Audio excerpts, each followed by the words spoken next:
السلام علیکم ورحمۃ اللہ وبرکاتہ۔ ان الحمد للہ نحمده ونستعینه ونستغفره ونعوذ باللہ من شرور انفسنا ومن سیئات اعمالنا من يهده الله فلا مضل له ومن يضلل فلا هادي له واشهد ان لا اله الا الله وحده لا شريك له واشهد ان محمدا عبده ورسوله یا ایھا الذین آمنوا اتقوا اللہ حق تقاته ولا تموتن الا وانتم مسلمون یا ایھا الناس اتقوا ربکم الذی خلقکم من نفس واحدہ وخلق منها زوجها وبث منهما رجالا كثيرا ونساء واتقوا الله الذي تساءلون به والارحام ان الله كان عليكم رقيبا یا ایھا الذین آمنوا اتقوا الله وقولوا قولا سدیدا يصلح لكم أعمالكم ويغفر لكم ذنوبكم ومن يطع الله ورسوله فقد فاز فوزا عظيما أما بعد فإن خير الحديث كتاب الله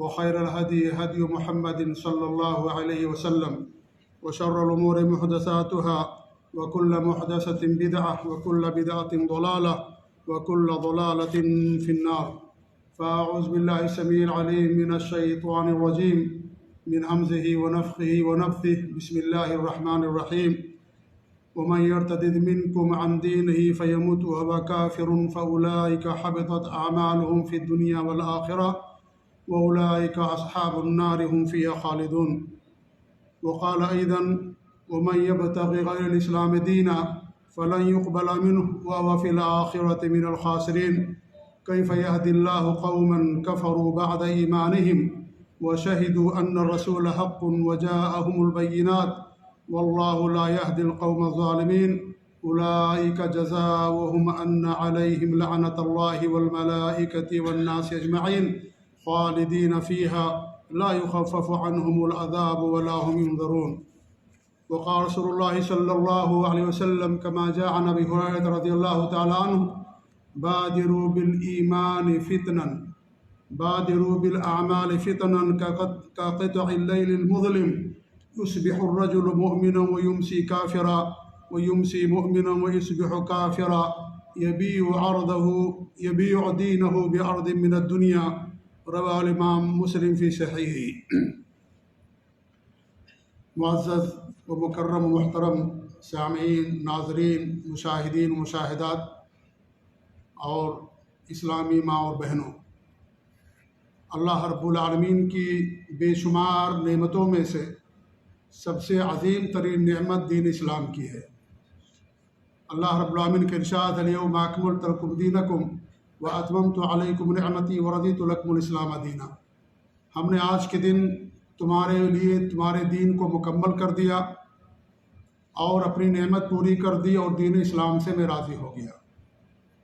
سب سے عظیم نعمت اللہ رب العالمین کی اس دھرتی پر، اس کائنات پر دین اسلام ہے، اور اس دین اسلام میں داخل ہونے کے لیے کوئی زور زبردستی نہیں ہے۔ اللہ رب العالمین کا ارشاد ہے وَقُلِ الْحَقُّ مِنْ رَبِّكُمْ فَمَنْ شَاءَ فَلْيُؤْمِنْ وَمَنْ شَاءَ فَلْيَكْفُرْ، آپ فرما دیجئے کہ حق تمہارا رب کی طرف سے ہے۔ یہ دین اسلام اللہ کی طرف سے ہے، حق اللہ کی طرف سے ہے، اور جو چاہے ایمان لائے، جو چاہے انکار کرے۔ اللہ رب العالمین نے حق اور باطل دونوں راستوں کو واضح کر دیا ہے۔ جو دین اسلام کو اپناتا ہے اللہ کا اس پر فضل و کرم ہوتا ہے، اپنے اختیار سے اپناتا ہے، اور جو کفر کو اپناتا ہے وہ اپنے اختیار سے اپناتا ہے۔ دین اسلام کے اندر کسی پر کوئی زور زبردستی نہیں ہے۔ اس طریقے سے اللہ تعالیٰ کے ارشاد ہے لا اکراہ فی الدین قد تبین الرشد من الغی فمن یکفر بالطاغوت ویؤمن باللہ فقد استمسک بالعروۃ الوثقی لا انفصام لها واللہ سمیع علیم۔ دین میں یا دین میں داخل ہونے میں کوئی زور زبردستی نہیں ہے۔ قد تبین الرشد من الغی، ہدایت بھی واضح ہو گئی ہے اور ضلالت اور گمراہی بھی واضح ہو گئی ہے۔ دونوں راستوں کو اللہ رب العالمین نے واضح کر دیا ہے۔ انسان کو اللہ نے عقل دی، دماغ دیا، اپنی عقل اور دماغ کو استعمال کر کے کسی بھی چیز کا وہ انتخاب کرتا ہے۔ لہذا جب حق بھی واضح ہے اور باطل بھی واضح ہے تو اس کے داخل ہونے میں کوئی زور اور زبردستی نہیں ہے۔ فمن یؤمن باللہ فمن یکفر بالطاغوت ویؤمن باللہ، جو طاغوت کا انکار کر کے اللہ پر ایمان لے آئے، اللہ کے علاوہ جو دیگر معبودان ہیں ان کا انکار کر کے اللہ پر ایمان لے آئے، فقد استمسک بالعروۃ الوثقی لا انفصام لہا، اس نے مضبوط کڑے کو تھام لیا اور وہ ایسا کڑا جو کبھی ٹوٹنے والا نہیں ہے۔ یعنی جو دین اسلام میں داخل ہو گیا، اللہ رب العالمین کی طرف سے اس کے لیے امن و امان ہے۔ اگر وہ توحید پر قائم رہتا ہے، اپنے آپ کو شرک سے بچاتا ہے، نبی کی سنتوں پر عمل کرتا ہے، تو اللہ رب العالمین کی طرف سے اس نے مضبوط عہد و پیمان لے لیا۔ یہ مضبوط عہد و پیمان انسان کو جنت کے اندر داخل کرے گا۔ واللہ سمیع علیم، اللہ رب العالمین سننے والا اور جاننے والا ہے۔ لہٰذا یہ جو دین اسلام ہے اللہ کا دین ہے، ان الدین عند اللہ الاسلام، اگر کوئی دین ہے اللہ کے نزدیک تو صرف دین اسلام ہے۔ اللہ نے دنیا کے اندر صرف ایک دین اتارا ہے اور وہ اسلام۔ جتنے بھی دنیا کے اندر انبیاء آئے سب کا دین ایک تھا، اسلام۔ ہر نبی کا دین الگ نہیں تھا، نبی کی شریعتیں الگ ہوتی تھی، ان پر عمل کرنے کا طریقہ الگ ہوتا تھا، لیکن دین سب کا ایک تھا۔ اللہ ایک ہے، اس نے دنیا کے اندر ایک ہی دین بھیجا ہے اور وہ دین اسلام ہے۔ دین اسلام کے علاوہ کوئی دین اللہ رب العالمین نے دنیا کے اندر نہیں بھیجا۔ اس دین اسلام میں داخل ہونے کے لیے کوئی زور زبردستی نہیں ہے، لیکن دو باتیں یہاں پر ضروری ہیں۔ پہلی بات یہ ہے کہ اگر کوئی آدمی اپنے آپ کو آخرت میں جہنم سے بچانا چاہتا ہے تو اس کے لیے دین اسلام کو اپنانا ضروری ہے۔ آخرت میں اگر کوئی اللہ کے عذاب سے، اللہ تعالیٰ کی بھڑکائی ہوئی آگ سے بچنا چاہتا ہے، اس کے لیے ضروری ہے کہ دین اسلام میں داخل ہو۔ کیوں؟ اس لیے کہ جہنم سے بچانے والا صرف ایک دین ہے، وہ اسلام، جو اللہ رب العالمین نے دنیا کے اندر بھیجا ہے۔ اللہ تعالیٰ کے ارشاد وَمَن یبتغِ غیر الاسلام دینا فلن یقبل منہ وهو فی الآخرۃ من الخاسرین، جو اسلام کے علاوہ کسی اور دین کو تلاش کرے گا اس سے قبول نہیں کیا جائے گا اور وہ آخرت میں خسارہ پانے والوں میں سے ہو جائے گا۔ اور آخرت کا خسارہ کیا ہے؟ جہنم کے اندر جانا، یہ سب سے بڑا خسارہ ہے۔ جیسے جنت کا مل جانا یہ سب سے بڑی کامیابی ہے، اس سے بڑی اور کوئی کامیابی نہیں ہو سکتی، ایسے ہی جہنم کے اندر چلا جانا یہ دنیا کا اور آخرت کا سب سے بڑا خسارہ ہے۔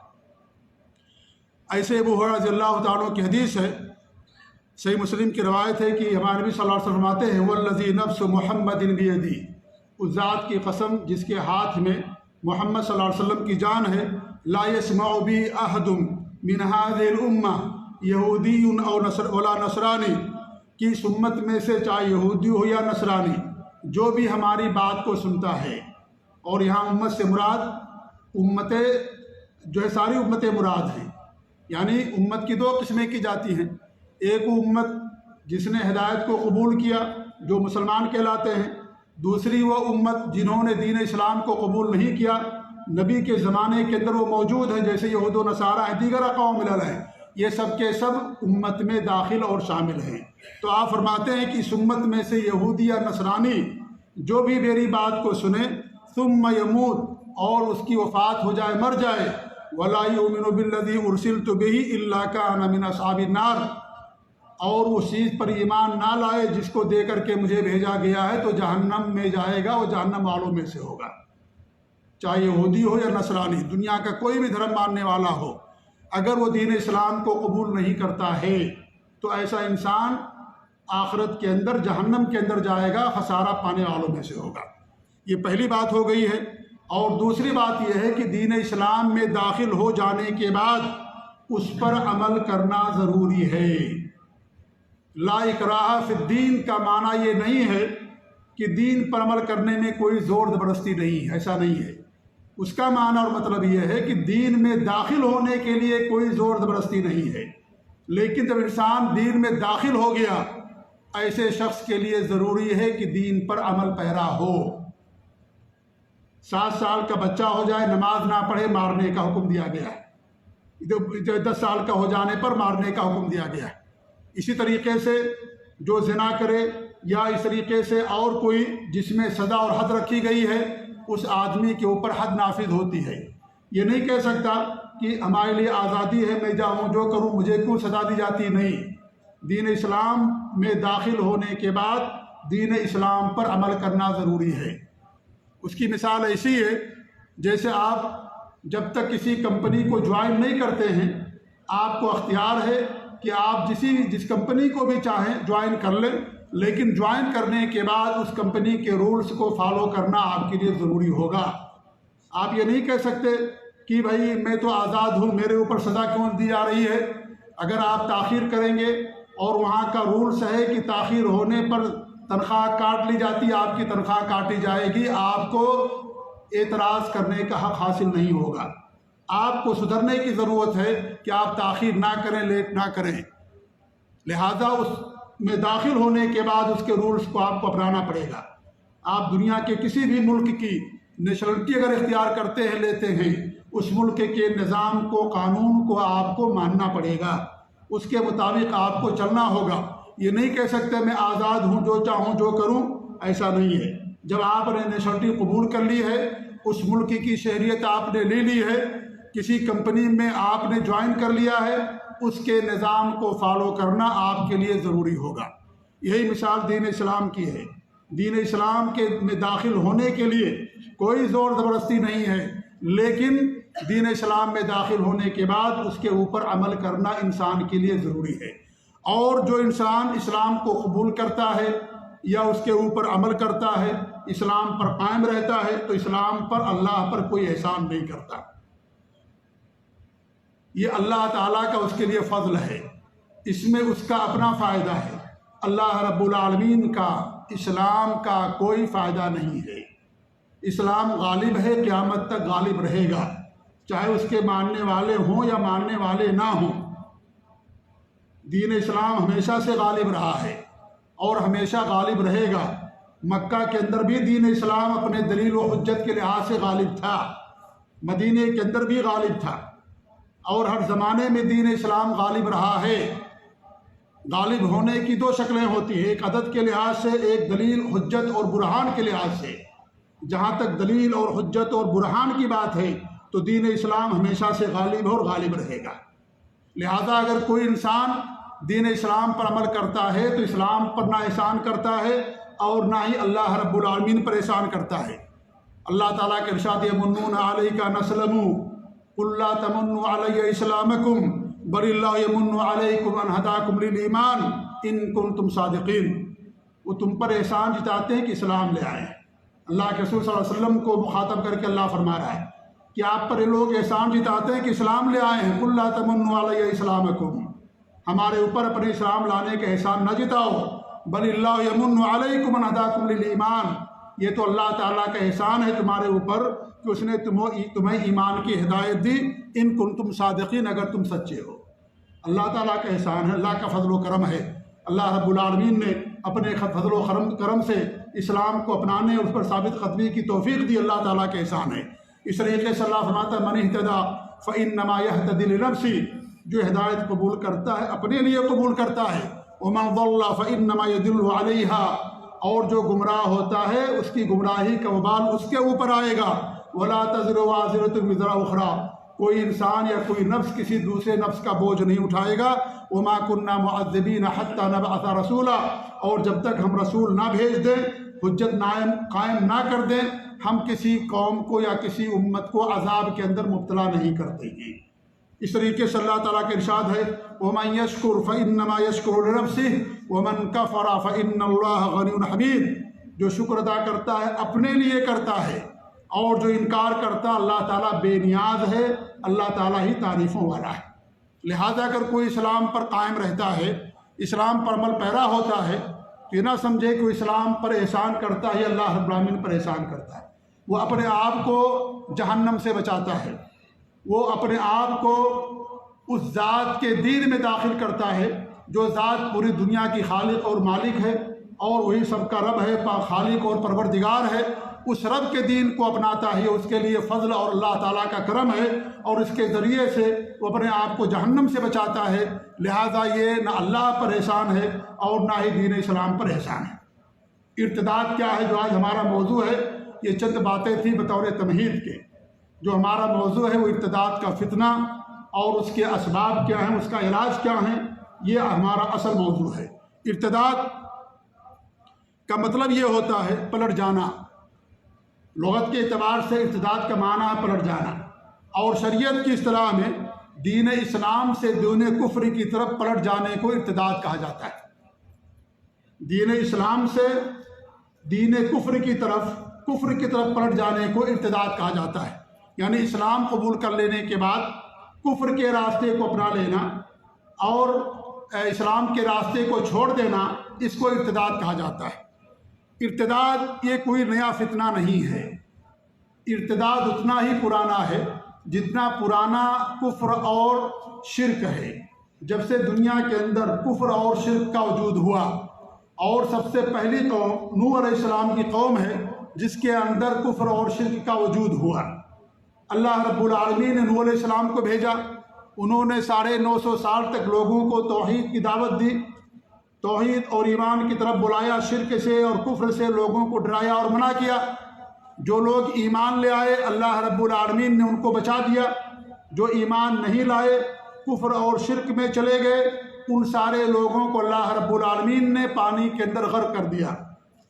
کسی کا بھی گھر نہیں بچا تھا۔ حضرت نوح علیہ السلام نے دعا کی تھی، وَقَالَ نُوحٌ رَبِّ لَا تَذَرْ عَلَى الْأَرْضِ مِنَ الْكَافِرِينَ دَيَّارًا إِنَّكَ إِن تَذَرْهُمْ يَضِلُّوا عِبَادَكَ وَلَا يَلِدُوا إِلَّا فَاجِرًا كَفَّارًا۔ اے میرے رب، اس روئے زمین پر کسی بھی کافر کا گھر نہ چھوڑنا، اگر تو چھوڑ دے گا تو وہ ان سے وہی نسلیں پیدا ہوں گی، کافر اور فاجر نسلیں پیدا ہوں گی۔ اللہ رب العالمین نے حضرت نوح علیہ السلام کی دعا قبول فرمائی، اور سارے لوگوں کو جو ایمان نہیں لائے سب کو اللہ رب العالمین نے ہلاک و برباد کر دیا۔ کون بچے؟ وہ بچے جو ایمان والے رہ گئے تھے۔ جب ان کے اندر کفر آیا، پھر جب وہ کفر کی طرف پلٹے، اللہ رب العالمین نے نبیوں کو دنیا کے اندر بھیجا۔ جب جب لوگوں کے اندر ارتداد آیا، جب جب لوگ توحید اور سنت کو، ایمان کو چھوڑ کر کے کفر اور شرک کو گلے لگایا، تب تک اللہ رب العالمین نبیوں کے سلسلے کو دنیا کے اندر قائم کر کے رکھا، یہاں تک کہ اللہ رب العالمین نے اپنے آخری نبی جناب عربی محمد رسول اللہ صلی اللہ علیہ وسلم کو دنیا کے اندر بھیجا۔ لہذا یہ ارتداد کا فتنہ کوئی نیا فتنہ نہیں ہے۔ جب سے حق اور باطل کی کشمکش اور جنگ ہے، تب سے ارتداد کا، کفر اور شرک کا فتنہ ہے، اور یہ قیامت کی آخری صبح تک باقی رہے گا۔ کوئی نیا فتنہ یا کوئی نئی چیز نہیں ہے۔ اسی طریقے سے ہمارے نبی صلی اللہ علیہ وسلم کی وفات کے بعد بہت سارے لوگ ارتداد کا شکار ہو گئے تھے۔ مکہ، مدینہ اور طائف، یہی 3 بستیاں تھیں۔ ان 3 بستیوں کو چھوڑ کر کے باقی جو لوگ تھے، کم و بیش یا اکثر لوگ اسلام سے مرتد ہو گئے تھے، اسلام کو چھوڑ دیا تھا۔ اور اکثریت ان لوگوں کی تھی جو اسلام تو لے آئے تھے لیکن ہمارے نبی کا دیدار نہیں کیا تھا۔ فتح مکہ ہوا، مکہ فتح ہونے کے بعد جوگ در جلوگ لوگ اسلام میں داخل ہوتے گئے، اور جنہوں نے ہمارے نبی کو نہیں دیکھا، دور دور کے علاقے اور قبیلے کے لوگ، ہمارے نبی کی صحبت نہیں ملی، رفاقت نہیں ملی، ہمارے نبی سے کوئی حدیث نہیں سنی، ہمارے نبی کا دیدار نصیب نہیں ہوا۔ اسلام کی آواز پہنچی کہ لوگ سارے مسلمان ہو رہے ہیں، مکہ فتح ہو گیا، سارے لوگ جوگ در جوگ دین اسلام کے اندر داخل ہو گئے۔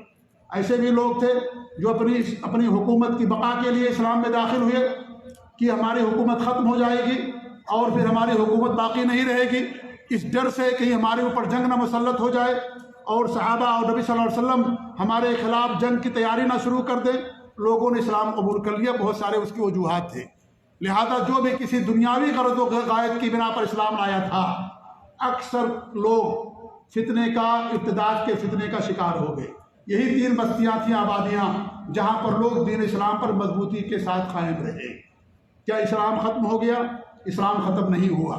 حضرت ابوبکر صدیق کے ذریعے سے اللہ رب العالمین نے دین اسلام کی مدد فرمائی۔ آپ نے مرتدین سے قتال کیا، ان سے جنگ لڑی، اور اس طریقے سے وہ لوگ اسلام کے اندر داخل ہوئے، ان کو پسپائی حاصل ہوئی، اور اس طریقے دین اسلام کے اندر پھر دھیرے دھیرے سارے کے لوگ مضبوط ہوتے چلے گئے۔ اس وقت بھی دین اسلام ختم نہیں ہوا۔ لہذا یہ فتنہ کوئی نیا فتنہ نہیں ہے۔ یہ ہمارے نبی صلی اللہ علیہ وسلم کی حدیث ہے، جو حدیث میں نے آپ کے سامنے پڑھی، صحیح مسلم کی روایت ہے۔ ابو ہریرہ رضی اللہ عنہ فرماتے ہیں، بادروا بالاعمال فتنا کقطع اللیل المظلم، اندھیری رات، تاریکی رات کے فتنوں کی طریقے سے آنے سے پہلے، اندھیری رات کے ٹکڑوں کی طرح سے جو فتنے آئیں گے، ان فتنوں کے آنے سے پہلے تم نیک اعمال کی طرف سبقت کرو۔ ایسا وقت آئے گا یصبح الرجل مؤمنا ویمسی کافرا، صبح میں مومن ہوگا، شام کو کافر ہو جائے گا۔ ویمسی مؤمنا ویصبح کافرا، اور صبح میں مومن ہوگا شام میں، اور صبح کے اندر کافر ہو جائے گا۔ یبیع دینہ بعرض من الدنیا، وہ اپنے دین کو دنیاوی غرض و غایت کی بنا پر یا دنیا کے لیے بیچ دے گا، دنیاوی مال و جائیداد کے لیے اپنے دین کو بیچ دے گا۔ یعنی انسان اگر کوئی دین اسلام سے مرتد ہوتا ہے تو یہ اسلام میں کوئی عیب نہیں ہے، اسلام کے اندر کوئی نقص اور کمی نہیں ہے، یہ وہ دنیا کے لیے دین سے مرتد ہوتا ہے۔ وہ دنیا سے، اللہ کے رسول نے کیا فرمایا؟ یبیع دینہ بعرض من الدنیا، وہ دنیا کے لیے اپنے دین کو بیچ دے گا۔ لہذا ارتداد کا فتنہ یہ کوئی نیا فتنہ نہیں ہے۔ محدثین نے، علماء نے، فقہاء نے کتابوں کے اندر، حدیثوں کے اندر باقاعدہ حکم المرتدین کا باب قائم کیا ہے کہ اگر کوئی دین اسلام سے مرتد ہو جائے تو اس کا دین اسلام میں کیا حکم ہے، اس کے لیے دنیا کے اندر سزائیں کیا ہیں اور آخرت کے اندر کیا سزائیں ہیں۔ یہ علماء نے اپنی اپنی کتابوں کے اندر، محدثین نے حدیث کی کتابوں میں، امام بخاری نے، امام مسلم نے، یا اس طریقے جتنے بھی حدیث کی کتابیں لکھی گئی، سب علماء نے، سب محدثین نے اپنی اپنی کتابوں کے اندر مرتدین، جو دین اسلام سے مرتد ہو جائے، اس کا حکم بیان کیا ہے کہ شریعت اسلامیہ کے اندر ایسے لوگوں کا حکم کیا ہے، ایسے لوگوں کی سزائیں کیا ہیں دین اسلام کے اندر۔ لہذا ارتداد کا فتنہ یہ کوئی نیا فتنہ نہیں ہے، اور میں نے کہا کہ ارتداد سے اسلام کا کوئی نقصان نہیں ہے۔ اگر کوئی سورج میں عیب نکالے تو اس میں سورج کا کوئی قصور اور کوئی عیب نہیں ہوتا، یہ انسان کا قصور اور عیب ہے۔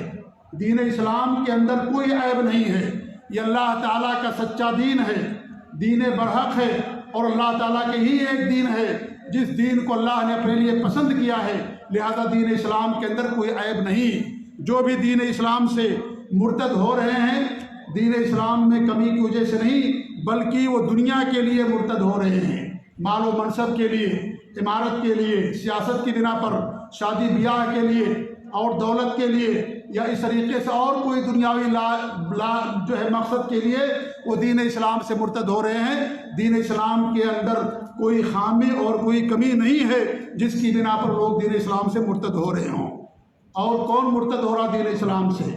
وہی لوگ مرتد ہو رہے ہیں جن کے گھروں میں دین اسلام کی کوئی اہمیت نہیں ہے، جن کی یہاں مکمل آزادی ہے، نہ عورتوں کے لیے کوئی، لڑکیوں کے لیے کوئی پردہ ہے، نہ دین اسلام ان کے یہاں پر عمل کرنا ضروری ہے، ہر طرح کی آزادی جن کے یہاں، ایسے ہی لوگوں کے یہاں دین اسلام سے ارتداد ہو رہا ہے۔ بہت کم ایسے لوگ ہوں گے جو ان لوگوں سے ہٹ کر کے ہوں گے، ورنہ آپ پورا دیکھیے جو بھی دین اسلام سے مرتد ہو رہا ہے ایسے ہی قسم کے لوگ ہیں جن کے ہاں دین اسلام کی کوئی اہمیت نہیں ہے، ان کے ہاں دین اسلام پر کوئی عمل نہیں ہے، ان کے ہاں پہلے ہی سے عملی ارتداد پایا جاتا ہے، نہ ان کے ہاں توحید ہے، نہ ان کے ہاں سنت ہے، نہ ان کے ہاں روزہ اور نماز ہے، نہ اس طریقے سے قرآن کی تلاوت ہے، نہ دین پر عمل پیرا ہونا ہے، کوئی چیز ان کے یہاں نہیں پائی جاتی۔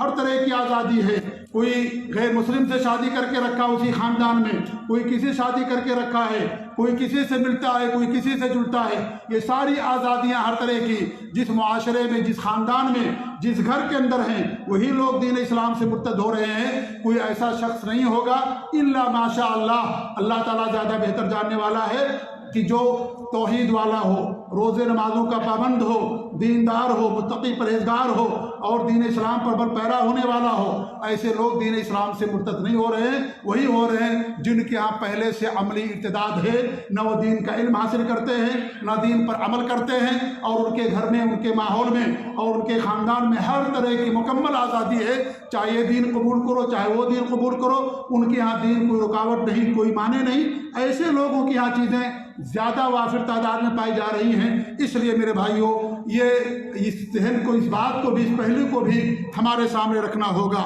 اور دوسری جو بات ہے وہ یہ ہے کہ الحمدللہ بڑی تعداد میں لوگ دین اسلام کے اندر بھی داخل ہو رہے ہیں، یہ بھی ایک پہلو ہے۔ آپ یورپ کے اندر چلے جائیے، حتیٰ کہ اپنے ملکوں کے اندر بھی دیکھیے اور دیگر جو ترقی یافتہ ممالک ہیں آپ وہاں پر چلے جائیے، الحمدللہ سب سے زیادہ جو دین پھیل رہا ہے نشر و اشاعت جس دین کی ہو رہی دین اسلام ہے۔ سب سے زیادہ لوگ دین اسلام کے اندر بھی داخل ہو رہے ہیں، کیونکہ وہ لوگ پڑھ کر کے دین اسلام قبول کرتے ہیں، مطالعہ کر کے قبول کرتے ہیں، سالوں سال لگا دیتے ہیں حق کی تلاش میں، جب انہیں حق مل جاتا ہے تو دین اسلام کو قبول کر لیتے ہیں۔ تو ایک طرف دین اسلام میں داخل ہونے والے کی تعداد بھی الحمدللہ بڑی کثرت ہے اور کافی تعداد میں لوگ دین اسلام کے اندر داخل ہو رہے ہیں۔ اور ایک بات اور بھی ہے کہ جو اعداد و شمار آج کی میڈیا بتاتی ہے یہ سازش بھی ہو سکتی ہے اور سازش ہے، اس میں مبالغہ آرائی کی جاتی ہے، اور یہ صرف اس لیے کہ تاکہ مسلمانوں کو بدنام کرنے کے لیے اور مسلمانوں کو ان کے دین میں شک پیدا کرنے کے لیے، مسلمانوں کو ذہنی اور اس طریقے سے عقلی کوفت اور تکلیف میں مبتلا کرنے کے لیے کہ اگر تمہارا دین سچا ہوتا تو کیوں لوگ دین اسلام سے مرتد ہوتے، لہذا وہ بڑھا چڑھا کر کے اعداد و شمار بتا رہے ہیں۔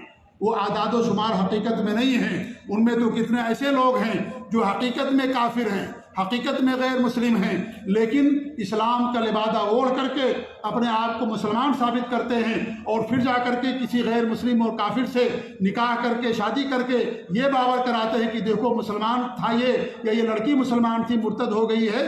ایسی بھی تعداد بہت زیادہ ہو رہی ہے، لہذا یہ سازش بھی ہو سکتی ہے اور سازش ہے یہ۔ وہ مسلمانوں کو ہر طرح سے ذہنی اذیت کے اندر مبتلا کرنا چاہتے ہیں، ذہنی کوفت کے اندر، احساس کمتری کے اندر مبتلا کرنا چاہتے ہیں، لہذا اس میں کوئی شک نہیں ہے یہ تکلیف کی بات ہے، یہ چیز یقیناً نہیں ہونی چاہیے دین اسلام سے ارتداد۔ لیکن اگر کوئی مرتد ہوتا ہے تو نہ اس میں دین اسلام کا کوئی نقصان ہے، نہ دین اسلام کے اندر کوئی عیب ہے، اور نہ ہی یہ جو اعداد و شمار بتائے جا رہے ہیں اس کے اندر سازش ہے اور اس کے اندر مبالغہ آرائی بھی ہے۔ اور یہ آج کی بات نہیں ہے، یہ نبی کے زمانے سے یہ سازش رچی گئی، نبی کے زمانے سے ایسا کیا جاتا رہا ہے۔ اللہ رب العالمین قرآن مقدس کے اندر ارشاد فرماتا ہے کہ وَقَالَتْ طَائِفَةٌ مِّنَ أَهْلِ الْكِتَابِ آمِنُوا بِالَّذِي أُنزِلَ عَلَى الَّذِينَ آمَنُوا وَجْهَ النَّهَارِ وَاكْفُرُوا آخِرَهُ لَعَلَّهُمْ يَرْجِعُونَ۔ اہل کتاب یہود و نصارہ کی ایک جماعت کہتی ہے، کیا کہتے ہیں وہ لوگ کہ جو ایمان والے ہیں ان پر دن کے ایک حصے میں، دن کے صبح میں ان پر ایمان لے آؤ، وَاكْفُرُوا آخِرَهُ، اور دن ختم ہونے سے پہلے دن کے آخری حصے میں اس کا انکار کر دو، لعلہم یرجعون، تاکہ سارے مسلمان دین اسلام سے پھر جائیں۔ کہیں گے دیکھو اہل کتاب ہیں، یہ یہود و نصارہ ہیں، ان کے پاس کتاب کا علم ہے، تورات زبور انجیل کا علم ہے، یہ لوگ دین اسلام داخل ہوئے لیکن اب دین اسلام سے مرتد ہو گئے، اس کا مطلب یہ ہے کہ دین اسلام کے اندر عیب ہے، دین اسلام کے اندر خامیاں اور کمیاں ہیں، لہذا جب یہ عام لوگ دیکھیں گے، عام مسلمان دیکھیں گے تو بھی دین اسلام سے پلٹ جائیں گے۔ ایک سازش تھی جو نبی کے زمانے میں کی گئی، اسلام قبول کرتے تھے، شام ہوتے ہوتے اسلام کو چھوڑ دیتے تھے اور لوگوں کے اندر کہتے تھے کہ دیکھو میں تو پڑھا لکھا ہوں، اپنے دین کو بھی جانتا ہوں، تورات زبور انجیل جانتا ہوں، میرے پاس علم ہے۔ قرآن میں خود اللہ نے ہمارے بارے میں بات بیان کی ہے کہ ان لوگوں کے پاس علم ہے تورات زبور انجیل کا، ہم علم کی بنیاد پر داخل ہوئے لیکن ہمیں دین اسلام کے اندر کوئی اچھائی نظر نہیں آئی، دین اسلام کے اندر خامی ہے، دین اسلام کے اندر بہت سارے عیوب ہیں، دین اسلام کے اندر حقوق کی پامالی ہے، لہذا دین اسلام یہ سچا دین نہیں ہے، ہمارا ہی دین بہتر دین ہے، لہذا اپنے دین ہی پر ہم قائم رہیں گے۔ یہ باور کرانے کے لیے اور اسلام کی بدنامی کے لیے اللہ کے رسول کے زمانے میں سازش رچی جاتی تھی، لہذا آج بھی ہر زمانے میں یہ سازش رچی گئی ہے، لہذا جو اعداد و شمار آتے ہیں ان سے دھوکہ مت کھائیے، ہمیں تکلیف ہے، ہمیں افسوس ہے اور یہ چیز نہیں ہونی چاہیے، میں بات بار بار کہہ رہا ہوں، لیکن جو اعداد و شمار ہیں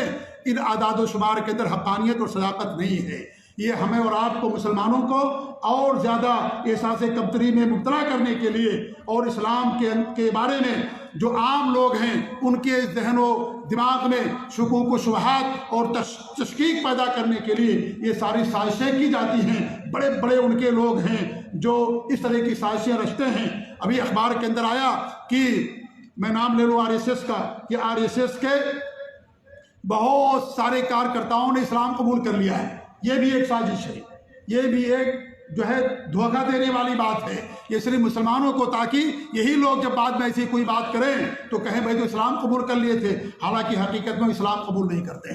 تو یہ ایک سازش کے تحت ساری چیزیں کی جا رہی ہیں، لہٰذا اس بات کو ذہن میں رکھیں، اور کون اسلام سے مرتد ہو رہا ہے اس کو بھی آپ ذہن میں رکھیں کہ وہ لوگ مرتد ہو رہے ہیں جن کے نظر میں اسلام کی کوئی اہمیت نہیں ہے، نہ ان کی زندگی میں اسلام پر کوئی عمل ہے، نہ نماز ہے ان کے ہاں، نہ ان کے ہاں روزہ ہے، نہ اس طریقے اسلام پر کوئی عمل ان کے ہاں نہیں پایا جاتا، ہر طرح کی مکمل آزادی ان کے ہاں۔ ایسے لوگ ہی ہیں اکثریت جو دین اسلام سے مرتد ہو رہے ہیں، لہذا یہ چیز حقیقت میں نہیں ہونی چاہیے۔ لیکن ایسا بھی نہیں سمجھے آپ کہ آپ اس چیز کو لے کر کے مایوس ہو جائیں، مایوسی کا شکار ہو جائیں، اور آپ دین اسلام کے بارے میں شکوک و شبہات آپ کے ذہن و دماغ میں آنے لگے کہ آخر ایسا کیوں ہے، ایسا کیوں ہو رہا ہے کہ لوگ اسلام سے مرتد ہو رہے ہیں۔ اس لیے حوصلہ رکھیے، یہ اسلام اور کفر کی جنگ اور یہ کشمکش جس دن سے اللہ نے حضرت آدم کو پیدا کیا اور حضرت آدم کو فرشتوں کو سجدہ کرنے کا حکم دیا، ابلیس نے سجدہ نہیں کیا، اسی وقت سے کفر اور اسلام کی، حق اور باطل کی کشمکش اور جنگ جاری ہے جو قیامت تک جاری رہے گی۔ یہ اللہ تعالیٰ کا ایک نظام ہے، اس لیے نظام کے تحت دنیا کے اندر بہت ساری چیزیں ہوتی ہیں، کبھی مسلمانوں غلبہ حاصل ہوتا ہے، کبھی دوسروں غلبہ حاصل ہوتا ہے۔ یہ غلبہ اور یہ تمکنت، یہ میرے بھائیوں ایک ڈول ہے، جیسے ڈول کا ایک حصہ کبھی کنویں کے اندر رہتا ہے اور کبھی ڈول آپ کے ہاتھ میں اوپر رہتا ہے، لہٰذا یہ بھی اللہ رب العالمین کا کہ دنیا کا نظام چلانے کا ایک نظام ہے اور اس کی حکمت کا ایک تقاضا ہے۔ اس طرح کی ساری چیزیں ہوتی ہیں۔ اللہ کا دین غالب ہے اور غالب ہمیشہ رہے گا۔ اللہ کا ہی ایک دین ہے، دین اسلام، یہی سچا دین ہے، تمام نبیوں کا دین ہے، لہذا وہ سعادت مند لوگ ہیں، وہ خوش نصیب ہیں جو دین اسلام پر قائم ہیں۔ اور جب میں دین اسلام کی بات کرتا ہوں، میری بھی آپ یاد رکھ لیجئے، میں اس دین اسلام کی بات کرتا ہوں جو دین اسلام اللہ رب العالمین نے اپنے نبی کو دیا، انبیاء کرام کو دیا، وہ دین جو شرک سے پاک ہے، بدعت و خرافات سے پاک ہے، مزار پرستی اور قبر پرستی سے پاک ہے، وہ دین جس کے اندر توحید و سنت ہے، وہ دین جس کے اندر خروج و بغاوت نہیں ہے حکمرانوں کے خلاف، وہ دین جس کے اندر تصوف نہیں ہے، قبر پرستی نہیں ہے، وہ دین جو کتاب اللہ اور سنت رسول کو سلف صالحین کے فہم اور ان کے منہج کے مطابق سمجھا جاتا ہے، میں اس دین کی بات کرتا ہوں۔ ورنہ آج لوگوں نے نیا دین بنا لیا ہے۔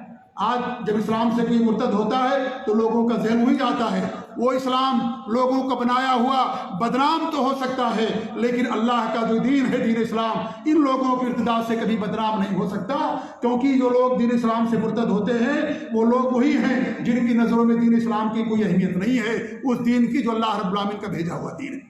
لہذا مایوس ہونے کی ضرورت نہیں ہے، آپ اپنی حیثیت کے مطابق کوشش کیجئے، محنت کیجئے، گھروں کا ماحول صحیح بنائیے، دینی تربیت کیجئے، بچوں کو دین کی تعلیم دیں، اور اس طریقے سے جو اسباب ان اسباب پر غور کریں اور محنت کریں، کوشش کریں، اللہ سے دعا بھی کریں اور دینی تربیت کریں۔ سب کا اپنے جو ماتحت کے لوگ ہیں اور جو بھی آپ کے پہچان کے لوگ رشتہ دار ہیں، ان سب کو دین کی حقانیت اور دین کے محاسن اور خوبیوں کو بتانے کی، پہنچانے کی، توحید و سنت کو بتانے پہنچانے کی کوشش کریں۔ لیکن اس طرح کا اگر کوئی واقعہ ہو میڈیا میں آئے تو اس سے کبھی مایوس نہ ہو، یہ سازش بھی ہو سکتی ہے اور ہے سازش، اور یہ بہت زیادہ اعداد و شمار کو بڑھا کر کے پیش کیا جاتا ہے تاکہ جو اہل اسلام مسلمان ہیں وہ احساس کمتری کا شکار ہوں۔ اگر اسلام کا نظام ہو، اسلام میں حکومت ہو، تو اسی صورت میں جو دین اسلام سے مرتد ہوتا ہے اس کے لیے دو سزائیں ہوتی ہیں۔ کچھ سزاؤں کا تعلق دنیا سے ہے اور ایک سزا کا تعلق آخرت سے ہے۔ جہاں تک دنیا کی سزا کا مسئلہ ہے تو دنیا کے اندر سب سے پہلے ایسے آدمی کو توبہ کرنے کے لیے کہا جائے گا، اسے ٹائم دیا جائے گا کچھ دنوں کے لیے، 3 دن کے لیے۔ اگر وہ توبہ کر لیتا ہے اور اسے دین اسلام سمجھ میں آ جاتا ہے، اس کی توبہ قبول کر لی جائے گی اور اس کو مسلمان مانا جائے گا۔ نمبر 2، اگر ایسا انسان توبے سے انکار کرتا ہے تو اس کو حاکم وقت قتل کر دے گا۔ کیوں؟ اس لیے کہ دین سے ارتداد، یہ دین سے انحراف اور بغاوت ہے، اللہ تعالیٰ کے نظام کا انکار ہے، اللہ اور اس کے رسول کا انکار ہے، قرآن و حدیث کا انکار ہے۔ یہ کوئی جبر اور اکراہ نہیں ہے، یہ جیسا کہ دنیا سمجھتی ہے ہر انسان کو آزادی ہے، جو چاہے جو دین اپنائے اور جو چاہے جس دین پر عمل پیدا ہو، ایسی بات نہیں ہے۔ یہ جبر و اکراہ نہیں، بلکہ یہ کیا ہے؟ عین عدل اور انصاف ہے۔ دین اسلام قبول کرنے کے لیے کوئی جبر نہیں، لیکن دین اسلام قبول کر لینے کے بعد جس دین کو آپ نے اپنی مرضی سے اپنے اختیار سے قبول کیا ہے اس دین کے اصولوں کو بھی آپ کو اپنانا ہوگا۔ جیسے جس ملک کی شہریت آپ قبول کرتے ہیں اس ملک کے قانون کو اپناتے ہیں، اگر اس ملک کے خلاف آپ کام کریں گے، اس ملک کے امن و امان کو توہبالا کریں گے تو ایسی صورت میں آپ کو غدار وطن کہا جائے گا، اور غدار وطن کی سزا دنیا کے ہر ملک میں پھانسی ہوتی ہے۔ وہاں یہ نہیں کہا جائے گا کہ انسان کو آزادی ہے چاہے ملک کے خلاف کام کرے، چاہے وہ جو مرضی ہو جو کرے، راز فاش کرے، دشمنوں کو راز سے آگاہ کرے، اور دشمن کے مسلمانوں کو دنیا اور جو ملک ہے اس ملک کے خلاف لوگوں کو بھڑکائے اور وہاں کا جو نظام اور قانون ہے اس کی دھجیاں بکھیرے۔ کوئی ایسا نہیں کہے گا کہ آزادی ہے، لہذا آزادی کا نام لے کر کے کوئی آدمی ایسا کام نہیں کرتا ہے، اور اگر کوئی ایسا کرے گا تو اس ملک کا قانون سے سزا دیتا ہے اور اس کو پھانسی کے پھندے پر لٹکا دیا جاتا ہے۔ یہ کوئی جبر اور اکراہ نہیں ہوتا۔ اسی طریقے سے اسلام کا مذہب اور دین قبول کر لینے کے بعد اسلام کے اصولوں پر عمل کرنا ضروری ہے۔ اگر کوئی اس کا انکار کرے گا، اس سے انحراف اور بغاوت کرے گا تو ایسے آدمی کی سزا یہ ہے کہ اس کو قتل کر دیا جائے، اور یہ کوئی جبر اور اکراہ نہیں جیسا کہ میں نے بیان کیا، بلکہ عدل اور انصاف ہے، کیونکہ اسلام کی بدنامی کا ذریعہ بن سکتا ہے اور مسلمانوں کے احساس کمتری میں مبتلا کرنے کا ذریعہ بن سکتا ہے اور غیر مسلموں کا اعلی کار بن سکتا ہے۔ اس لیے ایسے شخص کو دنیا میں جینے کا حق حاصل نہیں ہوگا۔ لیکن اگر کوئی اسلام نہ قبول کرے، اپنے کفر پر رہتے ہوئے اسلامی ملک کے اندر بھی رہ سکتا ہے، کوئی زور زبردستی نہیں ہے دین اسلام کو قبول کرنے میں، لیکن قبول کر لینے کے بعد اس کے احکام پر عمل کرنا، اس کے اصولوں پر عمل کرنا انسان کے لیے واجب اور ضروری ہے۔ اگر وہ نہیں کرے گا اور اس کے خلاف کرے گا، ارتداد کا شکار ہوگا، تو اسی صورت میں اسلام کا قانون یہ ہے کہ ایسے آدمی کو قتل کر دیا جائے۔ حضرت عثمان بن عفان رضی اللہ عنہ کی حدیث ہے، وہ کہتے ہیں کہ اللہ کے رسول نے فرمایا لا یحل دم امرئ مسلم الا بإحدى ثلاث، کسی بھی مسلمان کا خون حلال نہیں ہوتا مگر تین چیزوں میں سے کسی ایک صورت کے اپنانے کی وجہ سے۔ رجل زنا بعد احسانہ فعلیہ الرجم، کوئی آدمی شادی شدہ ہو گیا، شادی کر لینے کے بعد اگر زنا کرتا ہے اس کو رجم کر دیا جائے گا۔ او قتل عمدا فعلیہ القول، یا اس نے جان بوجھ کر کے کسی کو قتل کیا تو اس کو بھی قصاص میں قتل کر دیا جائے گا۔ او ارتد بعد اسلامہ فعلیہ القتل، یا اسلام لانے کے بعد مرتد ہو گیا اس کو بھی قتل کر دیا جائے گا۔ یہ نہیں کہہ سکتا کہ بھائی میں تو آزاد ہوں، چاہے زنا کروں جو کچھ بھی کروں، نہیں، اس کو رجم کیا جائے گا۔ میں تو آزاد ہوں، جس کو چاہوں قتل کروں، میرے لیے آزادی نہیں۔ آپ کو اس طرح کی آزادی نہیں دی گئی، آپ کو قانون کا پالن کرنا ضروری ہے۔ آپ نے قانون کا النگھن کیا، آپ نے قانون کو توڑا ہے، لہذا سزا یہ دی جائے گی کہ آپ نے اگر کسی کو قتل کیا تو آپ کو بھی قصاصاً قتل کر دیا جائے گا۔ آپ دین اسلام سے مرتد ہو گئے، اسلام کی یہ سزا ہے۔ آپ کو معلوم ہے کہ اسلام کے اندر یہ سزا ہوتی ہے، آپ نے سوچ بچار کے بعد اسلام قبول کیا، لہذا آپ اگر مرتد ہوں گے تو دین اسلام کے اندر یہ سزا متعین کی گئی ہے۔ حضرت اکرمہ فرماتے ہیں کہ علی رضی اللہ تعالیٰ عنہ کے پاس زنادقہ لایا گیا۔ زنادقہ وہ تھے جنہوں نے اسلام چھوڑ دیا تھا، جو مرتد ہو گئے تھے، حضرت علی کو رب بنا لیا تھا، حضرت علی کی پوجا کرنا شروع کر دیے تھے، حضرت علی کی بات کرنا شروع کر دیا تھا، انہوں نے علی کو معبود بنا لیا تھا۔ یہ روافض میں سے تھے زنادقہ جنہوں نے دین اسلام کو چھوڑ دیا تھا، ان کو لایا گیا تو حضرت علی رضی اللہ تعالیٰ عنہ نے ان کو جلا دیا، ان کو آگ میں جلا دیا۔ فبلغ ذلک ابن عباس کو خبر پہنچتی ہے تو کہتے لو کنت انا لم احرقہم، اگر میں ہوتا تو میں ان لوگوں کو آگ میں نہیں جلاتا۔ لنہی رسول اللہ صلی اللہ علیہ وسلم لا تعذبوا بعذاب اللہ، کیونکہ ہمارے نبی نے منع کیا ہے کہ اللہ تعالیٰ کے عذاب سے کسی کو عذاب نہ دو۔ اللہ کو جو عذاب ہے جہنم میں، کس کا عذاب اللہ نے تیار کر رکھا ہے؟ آگ کا، لہذا آگ کا عذاب دینے کا حق اللہ کے علاوہ کسی کے پاس نہیں ہے۔ تو کہتے ہیں اگر مجھے ایسی اطلاع ہوتی، اگر میں ہوتا تو میں ایسے لوگوں کو نہیں جلاتا، کیونکہ کسی بھی مخلوق کو آگ کا عذاب دینا یا اسے زندہ آگ کے اندر جلانا یہ منع ہے، حرام ہے شریعت کے اندر۔ اللہ تعالیٰ ہی انہیں آگ کا عذاب دے سکتا ہے۔ میں کیا کرتا؟ وَلَقَتَلْتُهُمْ میں ان کو قتل کرتا لقول رسول اللہ صلی اللہ علیہ وسلم، اللہ کے رسول صلی اللہ علیہ وسلم کی اس قول کی بنا پر، من بدل دینہ فاقتلوہ، جو اپنے دین کو بدل دے اسے قتل کر دو، صحیح بخاری کی حدیث ہے یہ، جو اپنے دین کو بدل دے، اسلام کو چھوڑ کر کے مرتد ہو جائے، بدل دے، یہ نہیں کہ جو اپنے دین پر، پرانے دین پر قائم نہیں، جو دین بدل دے، اسلام قبول کیا مرتد ہو گیا، وہ جو مرتد ہو جائے بدل دے، ایسے لوگوں کو کی سزا یہ ہے کہ اس کو قتل کر دیا جائے گا۔ لہذا یہ اسلام کے اندر عین انصاف ہے، یہ اسلام کے اندر کوئی جبر اور اکراہ نہیں ہے، یہ کوئی زور اور زبردستی والی بات نہیں ہے، یہ اسلام کے نظام کا انکار ہے، اور جو کسی بھی ملک کے اندر رہتے ہوئے اس ملک کے نظام کا انکار کر دے اس کو اس ملک کا قانون سزا دیتا ہے۔ لہذا اسلام کے اندر بھی مرتد کے لیے سزا رکھی گئی ہے۔ اور تیسری بات یہ ہوگی کہ اس کے مال و دولت کو مسلمانوں کے بیت المال میں شامل کر دیا جائے گا اور مسلمانوں کے فلاحی کام میں اس کے مال کو خرچ کیا جائے گا۔ چوتھی بات یہ ہوگی اس کے اور اس کی مسلمان بیوی کے درمیان جدائی ڈال دی جائے گی۔ پانچویں بات یہ ہوگی کہ اس کے رشتہ داروں کے درمیان وراثت ختم کر دی جائے گی، کیونکہ مسلمان نہ کسی کافر کا وارث ہو سکتا ہے، نہ کوئی کافر کسی مسلمان کا وارث ہو سکتا ہے۔ نمبر 6، نہ اسے غسل دیا جائے گا، نہ کفن دیا جائے گا، نہ جنازے کی نماز پڑھی جائے گی، نہ مسلمانوں کے قبرستان میں دفن کیا جائے گا، بلکہ اسے صحرا میں کہیں زمین کو کھود کر کے اسے گاڑ دیا جائے گا۔ یہ سزا ہے دنیا کے اندر جو دین اسلام، جو اللہ کا سچا دین ہے، اس سچے دین کو چھوڑ کر کے جو کفر کے دین کو اختیار کرتا ہے، اللہ رب العالمین نے ایسے لوگوں کے لیے سزا رکھی ہے۔ اللہ ان کو توفیق دی، اللہ کا فضل و کرم ہوا دین اسلام قبول کرنے کا، لیکن اللہ کے فضل کو بھلاتے ہوئے، اللہ کے احسان کو فراموش کرتے ہوئے اس دین کو چھوڑ دیا، اور جو دین اس رب العالمین کا ہے جس کے ہم اور آپ سب بندے، جو پوری دنیا کا خالق و مالک، لہذا ایسے آدمی کی سزا یہ ہے جو یہاں پر آپ کو بتایا گیا، اور اس پر اجماع ہے مسلمانوں کا، اس میں کوئی اختلاف کی بات نہیں ہے، اس میں سارے مسلمانوں کا، علماء کا ان تمام باتوں پر اجماع ہے جو آپ کے سامنے بیان کی گئی۔ ان تمام چیزوں کا تعلق دنیا سے ہے، ایک سزا ہے جس کا تعلق آخرت سے ہے، اور وہ آخرت کیا ہے؟ وہاں ہمیشہ ہمیشہ کے لیے جہنم، ایسے آدمی جہنم کا مستحق ہوتا ہے۔ اس کی دنیا بھی گئی اور آخرت بھی گئی، دنیا تو چھوڑ کر کے سب کو جانا ہے، دنیا بھی گئی اس کی اور اس کی آخرت بھی گئی، لہذا آخرت کے اندر ایسے لوگوں کے لیے سزا جہنم انتظار کر رہی ہے۔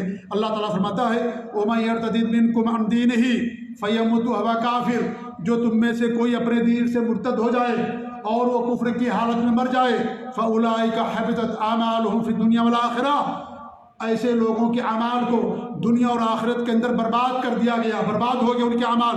وَأُولَٰئِكَ أَصْحَابُ النَّارِ هُمْ فِيهَا خَالِدُونَ، اور یہ لوگ کون ہیں؟ جہنم کے والے ہیں، جہنمی ہیں، اور جہنم کے اندر ہمیشہ ہمیشہ رہیں گے۔ سورہ بقرہ کی آیت نمبر 217۔ اس طریقے سے اللہ فرماتا ہے وَمَن يَبْتَغِ غَيْرَ الْإِسْلَامِ دِينًا فَلَن يُقْبَلَ مِنْهُ وَهُوَ فِي الْآخِرَةِ مِنَ الْخَاسِرِينَ، جو اسلام کے علاوہ کسی دین کو تلاش کرے گا یا عمل کرے گا، اللہ تعالیٰ اس سے قبول نہیں کرے گا اور وہ آخرت میں خسارہ پانے والوں میں سے ہوگا۔ كَيْفَ يَهْدِي اللَّهُ قَوْمًا كَفَرُوا بَعْدَ إِيمَانِهِمْ، اللہ تعالیٰ اسی قوم کو ہدایت کیسے دے سکتا ہے جو ایمان لانے کے بعد انہوں نے کفر کیا، وَشَهِدُوا أَنَّ الرَّسُولَ حَقٌّ، انہوں نے گواہی دی کہ اللہ کے رسول برحق ہے، ایمان لے آئے اور رسول کو برحق جانا، اب مرتد ہو رہے ہو، دین اسلام کو چھوڑ رہے ہو، وَجَاءَهُمُ الْبَيِّنَاتُ، ان کے پاس واضح نشانیاں بھی آ گئیں، وَاللَّهُ لَا يَهْدِي الْقَوْمَ الظَّالِمِينَ، اللہ تعالیٰ ظالم قوموں کو ہدایت نہیں دیتا۔ أُولَٰئِكَ جَزَاؤُهُمْ أَنَّ عَلَيْهِمْ لَعْنَةُ اللَّهِ وَالْمَلَائِكَةِ وَالنَّاسِ أَجْمَعِينَ، ایسے لوگوں کی سزا یہ ہے کہ ان کے اوپر اللہ کی، فرشتوں کی، پورے دنیا جہان والوں کی لعنتیں ہوتی ہیں، خالدین فیہا، ان لعنتوں میں یا جہنم کے اندر ہمیشہ ہمیشہ رہیں گے، لا یخفف عنہم العذاب ولا هم ينظرون، نہ ان سے عذاب کے اندر کوئی ہلکا پن ہوگا اور نہ ہی ان کو مہلت دی جائے گی، الا الذین تابوا من بعد ذلک، ہاں جنہوں نے اس کے بعد توبہ کر لیا۔ ہم نے بتایا شروع میں اگر کوئی مرتد ہو جائے اس کو توبہ کرنے کا موقع دیا جائے گا، علماء کے پاس لایا جائے گا، علماء اسے دین اسلام کے محاسن اور خوبیاں بیان کریں گے، بتائیں گے، اس کو 3 دن کا وقت دیا جائے گا، اگر وہ توبہ کو کر لیتا ہے اور دوبارہ اسلام کے اندر داخل ہو جاتا ہے اس کی توبہ قبول کی جائے گی، اس کی نیت اللہ اس کے حوالے ہوگی، اس کو اسلام کے اندر مانا جائے گا۔ اللہ رحمت الا الذین تابوا من بعد ذلک، ہاں جنہوں نے اس کے بعد توبہ کیا، واصلحوا، اور اپنی اصلاح کر لی اپنی، فإن اللہ غفور رحیم، اللہ تعالیٰ غفور رحیم ہے، معاف کرنے والا، رحم کرنے والا۔ ان الذین کفروا بعد ایمانہم، جنہوں نے اپنی ایمان لانے کے بعد کفر کیا، ثم ازدادوا کفرا، پھر کفر میں خوب سرکشی کی، ایمان لائے، کفر کو اختیار کیا، کفر کے سرگنا بن گئے اور کفر کے اندر خوب سرکشی کی، خوب زیادتیاں کی۔ لن تقبل توبتہم واولئک هم الضالون، ایسے لوگوں کی توبہ قبول نہیں کی جائے گی اور ایسے لوگ گمراہ لوگ ہیں۔ اب آخری وقت آ گیا، توبہ کر رہا ہے، روح نکلنے والی ہے، جھانکنے کا وقت آ گیا، توبہ کر رہا، اس کی توبہ قبول نہیں کی جائے گی، لہذا ایسے لوگوں کی توبہ قبول نہیں ہوتی۔ ان الذین کفروا وماتوا وهم کفار، جو جنہوں نے کفر کیا اور کفر کی حالت میں جو مر گئے، فَلَن يُقْبَلَ مِنْ أَحَدِهِم مِّنَ الْأَرْضِ ذَهَبًا وَلَوِ افْتَدَىٰ بِهِ، ایسے لوگوں سے فدیے میں زمین بھر سونا اگر دے تو ان کا بھی سونا قبول نہیں کیا جائے گا۔ أُولَٰئِكَ لَهُمْ عَذَابٌ أَلِيمٌ وَمَا لَهُم مِّن نَّاصِرِينَ، ایسے لوگوں کے لیے دردناک عذاب ہے اور ایسے لوگوں کا کوئی مددگار نہیں ہوگا۔ یہ ان لوگوں کی سزائیں ہیں آخرت کے اندر جو کفر کی حالت میں مرتے ہیں، چاہے وہ کافر ہی رہے زندگی میں ہمیشہ یا اسلام قبول کیا اور قبول کرنے کے بعد پھر اسلام کو چھوڑ دیا، مرتد ہو گئے اور کفر پر ان کی وفات ہوئی، ایسے تمام لوگوں کے لیے سزائیں اللہ رب العالمین نے آخرت کے اندر جہنم کی شکل میں رکھی ہے، جو میں نے آپ لوگوں کے سامنے ان آیات، یہ سورہ آل عمران کی آیتیں ہیں، 85 سے لے کر کے 91 تک کی آیات ہیں، جن کی معانی کا ترجمہ میں نے آپ لوگوں کے سامنے بیان کیا۔ اب آئیے اسباب پر ہم غور کرتے ہیں کہ کیا اسباب ہیں جن کی بنا پر ارتداد لوگوں کے اندر ہوتا ہے۔ سب سے پہلا اور سب سے بنیادی اور بڑا سبب یہ ہے جہالت اور دین سے دوری، جاہل ہونا، دین کا علم نہ حاصل کرنا، دین پر عمل پیرا نہ ہونا۔ وہ کتنا بھی پڑھا لکھا ہو، دنیاوی علم اس کے پاس ہو سکتا ہے، لیکن دین کا جاہل ہے، وہ اس کے پاس دین کا علم نہیں ہے، اس کے پاس بنیادی تعلیمات نہیں ہے۔ ڈاکٹر بھی ہو سکتا ہے، انجینئر بھی ہو سکتا ہے، سائنسداں بھی ہو سکتا ہے، بہت بڑے منصب پر بھی ہو سکتا ہے، دنیا کے لحاظ سے کامیاب ترین انسان ہو سکتا ہے وہ، لیکن وہ دین کا جاہل ہے، وہ اس کے پاس دین کا گہرا علم نہیں ہے۔ اگر دین کا اس کے پاس بنیادی علم بھی ہوتا تو کبھی ایسا انسان دین اسلام سے مرتد نہیں ہوتا، وہ جاہل ہے وہ، اور دین سے دوری اختیار کیے ہوئے ہے۔ اس لیے میں نے بتایا کہ ارتداد انہی لوگوں کے اندر ہے جو دین پر عمل پیرا نہیں ہے، پہلے سے ان کی عملی ارتداد ہے۔ پہلے سے آپ دیکھیں آج مسلمانوں کے اندر کتنی ایسی جماعتیں ہیں، کتنے ایسے لوگ ہیں جن کی آپ کفر و شرک، پاؤں کی ناخن سے لے کر کے پیشانی کے بال تک کفر اور شرک کے اندر ڈوبے ہوئے ہیں، چاہے ادھر جائیں چاہے ادھر جائیں، کیا فرق پڑتا ہے؟ کیا فرق پڑتا ہے؟ کوئی فرق نہیں پڑتا۔ جو شرک پر قائم ہے، کفر پر قائم ہے، کیا فرق پڑتا ہے ایسے لوگوں کے اوپر؟ کوئی فرق نہیں پڑتا میرے بھائی۔ اس لیے دین سے دوری، توحید سے دوری، سنت سے دوری، اور یہ جہالت ہے، یہ لا علمی ہے جس کی بنا پر یہ چیزیں ہوتی ہیں۔ اور دوسرا جو سبب ہے خواہشات نفس کی پیروی کرنا ہے، اپنے نفس کی پیروی۔ میں اپنی مرضی کا بادشاہ ہوں، میں آزاد ہوں، جو چاہوں جو کروں۔ نماز پڑھنا بہت مشکل ہے، روزہ رکھنا بہت مشکل ہے، زکوٰۃ دینا بہت مشکل ہے۔ ہم کیوں زکوٰۃ دیں؟ میں نے بڑی محنت سے مال کمایا ہے، کیوں میں زکوٰۃ دوں لوگوں کو؟ اور اسلام کے اندر تو سب چیز حرام ہے، گانا بھی حرام ہے، سود بھی حرام ہے، شراب پینا حرام ہے، رشوت لینا حرام ہے، IPL کا میچ ہو رہا ہے یا کرکٹ کا میچ ہو رہا ہے، سٹہ بازی لگائیں گے بہت نام مل جائے گا، لیکن اسلام کے اندر حرام ہے، ہر چیز اسلام کے اندر حرام ہے۔ کون سا اسلام ہے یہ؟ ہمیں مالدار بننا ہے، ہم کو مال چاہیے، لہذا ہم سٹہ بازی نہیں کر سکتے، رشوت نہیں لے سکتے، شراب نہیں پیتا میں، شراب کی دکان بھی نہیں کھول سکتا میں، شراب کے لیے کوئی سامان نہیں بنا سکتا میں۔ بہت سخت ہے اسلام، اسلام پر عمل پیرا نہیں ہو سکتے۔ انسان اپنے مزاج کے مطابق رہنا چاہتا ہے، آزادی چاہتا ہے، اسلام کے اندر بہت زیادہ سختی ہے، لہذا ہم اسلام کے اوپر جو ہے عمل نہیں پیرا ہو سکتے، اور یہ رکاوٹ ہے اسلام۔ ہم آگے نہیں بڑھ سکتے، مالدار نہیں بن سکتے، اور سیاست میں حصہ نہیں لے سکتے، بڑے منصب پر نہیں پہنچ سکتے، مالدار نہیں بن سکتے۔ اسلام رکاوٹ بنا ہوا ہے، اس لیے اسلام کو چھوڑ دو۔ لہذا وہ لوگ اپنی مرضی کے مطابق عمل کرتے ہیں، اور ان کا جو دل چاہتا ہے، جو مرضی ہوتی ہے وہی کرتے ہیں۔ لہذا یہ بھی ایک بہت بڑا سبب ہے اپنے نفس کی پیروی کرنا، اپنے نفس کو اپنا معبود بنا لینا، اپنا معبود بنا لینا اپنے نفس کو۔ جو ہمارا نفس کہے گا وہی کہیں گے، ہم اسلام کی مرضی نہیں دیکھیں گے۔ اللہ فرماتا ہے افرأیت من اتخذ الہہ ہواہ، کیا آپ نے ایسے آدمی کو دیکھا ہے جس نے اپنے نفس کو اپنا معبود بنا لیا ہے؟ جو اس کا نفس کہتا ہے ویسے ہی چلتا ہے، مرضی ہوگی کریں گے، نہیں مرضی ہوگی ہم نہیں کریں گے۔ تو یہ بھی ایک بہت بڑا سبب ہے۔ اور دوسرے دھرم کے اندر مکمل آزادی ہے، ہمارا دھرم قبول کر لو، کچھ نہیں کرنا آپ کو، کچھ نہیں کرنا آپ کو، خالی آپ ہمارا دھرم قبول کر لو، آپ کی جو مرضی جو کرو، شراب پیو، آپ جو ہے سٹہ بازی کرو، رشوت لو، سود لو، آپ جو مرضی ہو جو کرو، آپ کو مکمل آزادی ہے۔ لہذا لوگ کیا کرتے ہیں، اس آزادی کو سامنے رکھ کر کے آخرت کی فکر نہ کرتے ہوئے انسان دین اسلام کو چھوڑ دیتا ہے۔ تیسرا جو سبب ہے عشق بازی، یہ ہمارے ملکوں کے اندر بہت بڑا سبب ہے، خاص طور سے لڑکیوں کے اندر۔ شادی بیاہ کی بنا پر وہ دین اسلام چھوڑ دیتی ہیں، بہت ساری عورتیں لڑکیاں دین اسلام کو چھوڑ دیتی ہیں۔ عشق بازی، لڑکی سے پیار ہو گیا، لڑکا مسلمان لڑکی غیر مسلم، لڑکی کہتی ہے آپ ہمارا اسلام قبول کرو گے تبھی ہمارا دین، تبھی ہم تم سے شادی کریں گے۔ وہ دین کو کیا کرتا، بیچ دیتا شادی کی وجہ سے۔ ہمارے نبی نے کیا فرمایا، یہ بھی وہ دین ہو بِعَرْضٍ مِنَ الدُّنْیَا، دنیا کے مال کے لیے اپنے دین کو بیچ دے گا شادی کے لیے۔ شادی کب تک رہے گی؟ یہ شادی چند سال رہتی ہے، 1 سال 2 سال رہتی ہے، اس کے بعد ختم ہو جاتی ہے، اس کے بعد اختلافات ہوتے ہیں، اس کے بعد بہت ساری پریشانیاں اور مصیبتیں آتی ہیں، تو کیا کرتا ہے وہ اپنا دین چھوڑ دیتا ہے۔ یا اس طریقے سے لڑکی ہے، وہ کسی غیر مسلم سے اس کا عشق ہو گیا، وہ کہتا بھائی آپ مسلمان ہمارے یہاں کی شادی نہیں ہو سکتی، آپ اپنا اسلام چھوڑ دو، اپنا دھرم چھوڑ دو، اس کے بعد ہمارے یہاں شادی ہو سکتی۔ وہ لڑکی کیا کرتی ہے، اپنا دھرم چھوڑ دیتی، اسلام چھوڑ دیتی ہے، اس کے ساتھ شادی کر لیتی ہے۔ اور شادی کب تک رہتی ہے؟ جب تک بچے پیدا نہیں ہو جاتے۔ بچے پیدا ہونے کے بعد خلاص۔ ایسی عورتوں کی کہانیاں سنیے، دردناک کہانی میرے بھائیوں۔ گھر کا سارا فرد اس عورت کے پاس آتا ہے جس نے اپنی عزت بیچ دی، دین اسلام کو بیچ دیا، اس کی عزت ہر جگہ تار کی جاتی ہے، اس کا سسر بھی اس کے پاس آتا ہے، اس کا دیور بھی آتا ہے، اس کا جیٹ بھی اس کے پاس آتا ہے، اس کی پوری زندگی اجیرن کی زندگی بن جاتی ہے، اور نہ یہاں کی رہتی ہے نہ وہاں کی رہتی ہے۔ ایسی عورتوں کی داستان پڑھیے، ایسی لڑکیوں کی جنہوں نے اپنے عشق اور جوانی کی خاطر دین اسلام کو بیچ دیا، دین اسلام کو بدنام کرنے کا ذریعہ بنی، اور ان کی کوئی عزت نہیں جاتی، نہ وہاں پر نہ اور کسی کے ہاں، اور اس طریقے سے پوری زندگی ان کی یوں ہی گزر جاتی ہے۔ یہ حقیقت ہے میرے بھائی، یہ حقیقت ہے۔ یہ کتنی لڑکیوں نے آ کر کے بیان کیا کہ ہمارے ساتھ اس طرح کا سلوک کیا جاتا ہے۔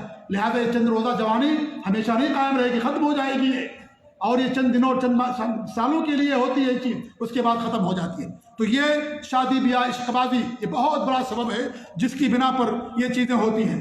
چوتھا سبب غربت و افلاس ہے، یہ بھی ایک سبب ہے۔ جو عیسائی مشرریاں ہیں، جو غیر مسلم ہیں، وہ لوگ کیا کرتے ہیں، ایسے غریبوں کو ٹارگٹ کرتے ہیں، انہیں ہر طرح کی سہولت دیں گے، تعلیم مفت دیں گے، شادی مفت کرائیں گے، علاج مفت کرائیں گے، گھر بھی دیں گے، مکان بھی دیں گے، سب کچھ دیں گے، اور دھندا اور تجارت کرنے کے لیے مال بھی دیں گے۔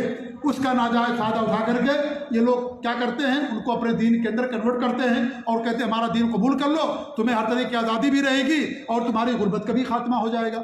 اب آدمی سوچتا ہے کہ بھائی کیا کرنا ہم کو، ہمیں مال چاہیے، دنیا کے اندر مقام چاہیے، عزت چاہیے۔ انسان کیا کرتا ہے، اپنے دین کو بیچ دیتا ہے، اور اس غربت کا ناجائز فائدہ اٹھا کر کے لوگ اسے اپنے دین کے داخل کر دیتے ہیں۔ یہ بھی ایک بڑا سبب ہے غربت و افلاس۔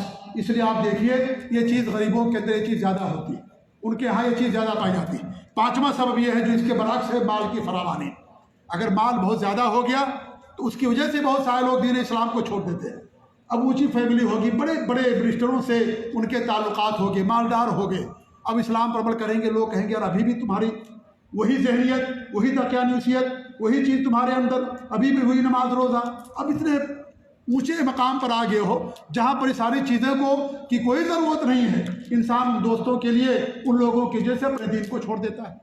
مال اس کے پاس بہت آ گیا، بڑی اونچی برادری ہے، اونچے لوگ ہیں، بڑی اونچی فیملی ہے، رچ فیملی ہے، مالدار فیملی، ان لوگوں کے ساتھ تعلقات، ان کے ساتھ شادی بیاہ کرنا، اٹھنا بیٹھنا، ساری چیزیں، تو انسان کیا کرتا ہے، دین اسلام کو چھوڑ دیتا ہے۔ یہ سمجھتا ہے کہ دین اسلام رکاوٹ ہے، حالانکہ وہ بھول جاتا ہے میرے بھائیوں کہ دین اسلام مال کی کبھی مخالفت نہیں کرتا ہے۔ کیا اسلام کے اندر مالدار لوگ نہیں پیدا ہوئے؟ کیا ابوبکر صدیق، عثمان بن عفان، عبد الرحمن بن عوف، آپ پوری صحابہ کے زمانے کی تاریخ پڑھ لیجئے۔ حضرت عثمان بن عفان رضی اللہ عنہ کے بارے میں آتا ہے کہ جہاں تک انسان کی نگاہ پہنچتی تھی، ان کے جائیداد، ان کے مال اور ان کے جانور قطار در قطار نظر آتے تھے، اور ان کے جانور ختم نہیں ہوتے تھے۔ اتنا مال اللہ رب العالمین عثمان بن عفان کو دے رکھا تھا، اتنا مال تھا ان کے پاس۔ عبد الرحمن بن عوف، ابوبکر صدیق رضی اللہ تعالیٰ عنہ کے بارے میں تاریخ پڑھیے، کتنی ان کے پاس دولتیں تھیں۔ جب اللہ نے ملکوں کے پاس فتح کیا، کتنی دولتیں مسلمانوں کے پاس ہیں۔ کیا اسلام مال کے لیے رکاوٹ ہے؟ قطعاً اسلام مسلمان کے لیے مال کے لیے رکاوٹ نہیں ہے، لیکن مال ناجائز طریقے سے کمانا اور مال کو رکاوٹ کا ذریعہ بننا ترقی کا، یہ سب سے گندی سوچ ہے، گندی ذہنیت ہے۔ اسلام کبھی مال کی مخالفت نہیں کرتا ہے۔ اسلام مال کو اللہ رب العالمین سے اپنا فضل قرار دیا، اللہ کا مال ہے، یہ فضل ہے، یہ مال اللہ تعالیٰ جس کو چاہتا ہے اسے مال دیتا ہے۔ آپ مال کمائیے، مال کمانے میں کوئی رکاوٹ نہیں ہے، لیکن مال کمانے کے بعد اللہ کو بھول جانا، جو مال جس نے دیا ہے اللہ کے دین کو بھول جانا، یہ غلط بات ہے۔ تو بہت زیادہ مال ہو گیا تو بھی آپ دیکھیے بڑی سوسائٹی سے ان کا تعلق ہو گیا، آپ ان کا کلچر بدل گیا، تہذیب بدل گئی، سب کچھ بدل گیا، سب کچھ دین اسلام کی ہر جو مذہب اختیار کرنا چاہو وہ مذہب اختیار کر لو۔ بیٹے کی شادی غیر مسلم سے ہے، اس کی کسی کرسچن سے ہے، اس کی کسی سکھ سے ہے، اس کی کسی اور سے ہے، کسی اور سے ہے، اس طریقے سے آپ پوری فیملی دیکھیں گے، یہ بڑے مالدار لوگوں کا حال ہوتا ہے۔ تو یہ بھی ایک وجہ ہے جس کی وجہ سے لوگ دین اسلام سے مرتد ہوتے ہیں۔ چھٹی چیز یہ ہے کہ غیر اسلامی میڈیا سے جڑنا۔ آج بہت لوگ ایسے ہیں جو غیر اسلامی میڈیا سے جڑے ہوئے ہیں۔ یہ لوگ کیا کرتے ہیں؟ اسلام کے خلاف سازشیں کرتے ہیں اور اسلام کے بارے میں غلط باتیں نشر کرتے ہیں۔ اب ان کے پاس علم نہیں ہوتا، وہ لوگ ان کے بہکاوے میں آ جاتے ہیں، دیکھو اسلام میں عورت کا حق نہیں ہے، اسلام میں اگر کوئی زنا کر لے تو اس کو جو ہے اگر شادی شدہ ہے تو رجم کر دیا جاتا ہے، اور اگر شادی شدہ اس کو کوڑے لگائے جاتے ہیں۔ بہت خونخوار دین ہے یہ، عورتوں کا حق نہیں ہے، عورت کو دیکھو اسے آدھا ملتا ہے، مرد کو زیادہ دیا جاتا ہے، عورت کا کوئی حق نہیں اسلام کے اندر، عورت کو کوئی آزادی نہیں ہے، پردہ کرنے کی تعلیم دیتا ہے اسلام، عورت کو آزادی ہونی چاہیے، جیسی چاہے ویسی کرے وہ۔ ہم ایسے لوگوں سے پوچھتے ہیں کیا تمہاری یہاں آزادی ہے کہ تمہاری ماں تمہاری بہن جو چاہے تمہاری نگاہوں کے سامنے کرے، کیا تم اس کی آزادی دے سکتے ہو؟ نہیں دے سکتے۔ یہ خالی جو ہے ایک طرح کا ان کا جو ہے نعرہ ہوتا ہے، اور اس طرح کی باتیں سوشل میڈیا میں جو غیر اسلامی سوشل میڈیا ہے اس سے لوگ جڑتے ہیں، اور اس طریقے سے یہ ساری باتیں اور اسلام کی خلوق شکوک و شبہات لوگوں کے ذہن و دماغ میں پھیلاتے ہیں، اور پھر لوگ ان کی باتوں کو قبول کر کے دین اسلام سے کیا ہو جاتے ہیں؟ مرتد ہو جاتے ہیں۔ اس طریقے سے ساتواں سبب یہ ہے کہ آج جو جدید تعلیمی نظام ہے وہ نظام بھی بہت بڑی رکاوٹ بن گیا ہے اسلام کی اشاعت میں بھی، اور بہت بڑا ذریعہ بن رہا ہے اسلام سے مرتد ہونے کا بھی۔ سائنس کا دور ہے، سائنس یہ کہتی جو چیز دیکھیں گے وہی مانیں گے، ہم اللہ کو نہیں دیکھتے، اللہ کو نہیں مانیں گے۔ آخرت کو کون دیکھا بھائی؟ آخرت ہوگی کہ نہیں ہوگی کون جانتا ہے؟ قبر کے اندر عذاب ہوتا ہے، نعمتیں ہوتی، کون دیکھا ہے؟ جب تک کوئی چیز ہم نہیں دیکھیں گے ہم نہیں مانیں گے۔ آج سائنسی دور ہے، اس لیے ہر انسان اسے اپنی عقل کی کسوٹی پر رکھتا ہے۔ اس کی عقل پر اگر پوری آئے گی بات تب مانے گا، سائنس کہے گی تب مانے گا، سائنس نہیں کہے گی تو اس کو نہیں مانے گا، اس کا انکار کر دیتا ہے۔ جبکہ اسلام کے اندر اصل کیا ہے؟ قبول کرنا ہے، ایمان لانا ہے، کیونکہ ہماری عقل محدود ہے، ہماری عقل محدود ہے، اور ایمان لانے کے لیے ہر چیز کا دیکھنا ضروری نہیں ہے۔ ہمارے اندر سانس ہے، کیا ہم نے سانس کو دیکھا ہے؟ روح ہے ہمارے اندر، کیا ہم نے روح کو دیکھا ہے؟ کیا ہم نے اپنے ماں باپ کو دیکھا ہے؟ نہیں دیکھا انسان اپنے ماں باپ کو۔ جس طریقے سے انسان کو اپنے ماں باپ پر یقین ہے، اس سے کہیں زیادہ اللہ تعالیٰ کے خالق اور اللہ تعالیٰ کے دین پر اب واضح نشانیاں موجود ہیں، اس سے کہیں زیادہ کہ اللہ تعالیٰ کا دین برحق دین، اللہ رب العالمین دنیا کا خالق و معبود حقیقی۔ اللہ تعالیٰ کی بے شمار نشانیاں دنیا کے اندر موجود ہیں جو اللہ تعالیٰ کے ایک ہونے پر، اس کے خالق ہونے پر، اس کے دین کے برحق ہونے پر دلالت کرنے والی۔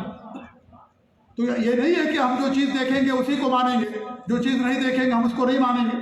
دنیا کے اندر ہزاروں چیزیں ہوتی ہیں جس کو انسان نہیں دیکھتا، لیکن اس کے باوجود بھی انسان کا اس کے اوپر ایمان ہوتا ہے اور اس پر یقین کرتا ہے۔ لہذا ہر چیز کا دیکھنا انسان کے لیے ضروری نہیں ہے۔ آٹھویں چیز یہ میرے بھائیوں کی بری صحبت اور گندی سیاست، یہ بھی ایک بڑا سبب ہے۔ آپ دیکھیں جو بڑے بڑے سیاسی دگگج لوگ ہیں ان کے یہاں کوئی دھرم نہیں ہوتا، کوئی مذہب ان کے یہاں نہیں ہوتا ہے، جی ہاں ان کے یہاں ہر طرح کی آزادی ہوتی ہے۔ تو یہ بھی لوگ دیکھتے ہیں ایسے لوگوں کو، بڑے اونچے خاندان کے ہیں، بڑے سیاسی ہیں، بڑے لیڈر ہیں، اور بڑے معاشرے بڑا مقام ہے، انسان اسی مقام کو حاصل کرنے کے لیے پھر ان کی نقالی کرتا ہے، ان کی صحبت اختیار کرتا ہے، اور اس طریقے سے دین اسلام کو چھوڑ کر کے اور پھر دوسرے دھرم کو جا کر کے قبول کر لیتا ہے۔ تو یہ اسباب ہیں جن اسباب کی بنا پر ساری چیزیں ہوتی ہیں۔ دو چیزیں ایسی ہیں ان کے علاوہ جو لڑکیوں میں زیادہ پائی جاتی ہیں۔ پہلی چیز یہ ہے میرے بھائیوں عورتوں میں کہ ہمارے یہاں بہت سارے مسلمان جماعتوں کی طرف سے لڑکیوں پر، عورتوں پر غیر شرعی پابندیاں ہوتی ہیں۔ ان غیر شرعی پابندیوں کی بنا پر بھی بہت ساری عورتیں، لڑکیاں دین اسلام سے مرتد ہو جاتی ہیں، کیونکہ انہیں دین اسلام کو جاننے اور سمجھنے کا اور دین اسلام کے علم حاصل کرنے کا بہترین موقع نہیں ملتا۔ مساجد پر پابندی ہمارے یہاں، مزاروں پر جا سکتی ہیں عورتیں، کلبوں میں جا سکتی ہیں، پارکوں میں جا سکتی ہیں، لیکن عیدگاہ میں نہیں جا سکتی مسلمان عورتیں، مسجدوں میں مسلمان عورتیں نہیں جا سکتی، کعبہ خانوں میں جا سکتی ہیں، دکانیں کھول سکتی ہیں، بغیر محرم کے سفر کر سب کچھ کر سکتی ہیں، لیکن مسجدوں میں جائیں گے تو مسجدوں میں جانا فتنہ ہے، عیدگاہ میں جائیں گی فتنہ ہے وہاں پر، اس لیے پابندی لگا رکھی ہے۔ حلالہ کی پابندی ہے ہمارے یہاں، قرآن ترجمے کے ساتھ نہیں پڑھنا آپ کو، اگر آپ ترجمے کے ساتھ پڑھیں گے تو آپ گمراہ ہو جائیں گے۔ اس لیے یہ جو غیر شرعی پابندیاں ہمارے معاشرے میں بہت سارے مسلم جماعتوں کی طرف سے لڑکیوں اور عورتوں پر لگائی گئی ہیں، اس کا ایک وجہ یہ ہے سبب کہ اس کی وجہ سے اللہ تعالیٰ کے دین کا علم حاصل نہیں کر پاتی۔ اگر وہ جمعہ کے دن آئیں، خاص طور پر جمعہ کا خطبہ سنیں گے، اور دنوں پر آئیں، مسجد کے اندر دروس ہوتے ہیں، پروگرام ہوتا ہے، اس سے فائدہ ان کو ہوگا، لیکن گھروں کے اندر بیٹھی رہتی ہے، کوئی دین کا علم حاصل کرنے کا ٹھوس ان کے ہاں کوئی جو ہے طریقہ نہیں ہوتا ہے۔ اس لیے جبکہ اللہ کے رسول کے زمانے میں دیکھیے، ہمارے نبی صلی اللہ علیہ وسلم عورتوں کے لیے الگ نصیحت کیا کرتے تھے، ان کے لیے آپ نے دن خاص کر دیا تھا، آپ نے عورتوں کو مسجدوں میں آنے کی اجازت دی۔ ہمارے نبی کے حدیث لا تمنعوا اماء اللہ مساجد اللہ، اللہ کی بندیوں کو اللہ کی مسجدوں سے نہ روکو۔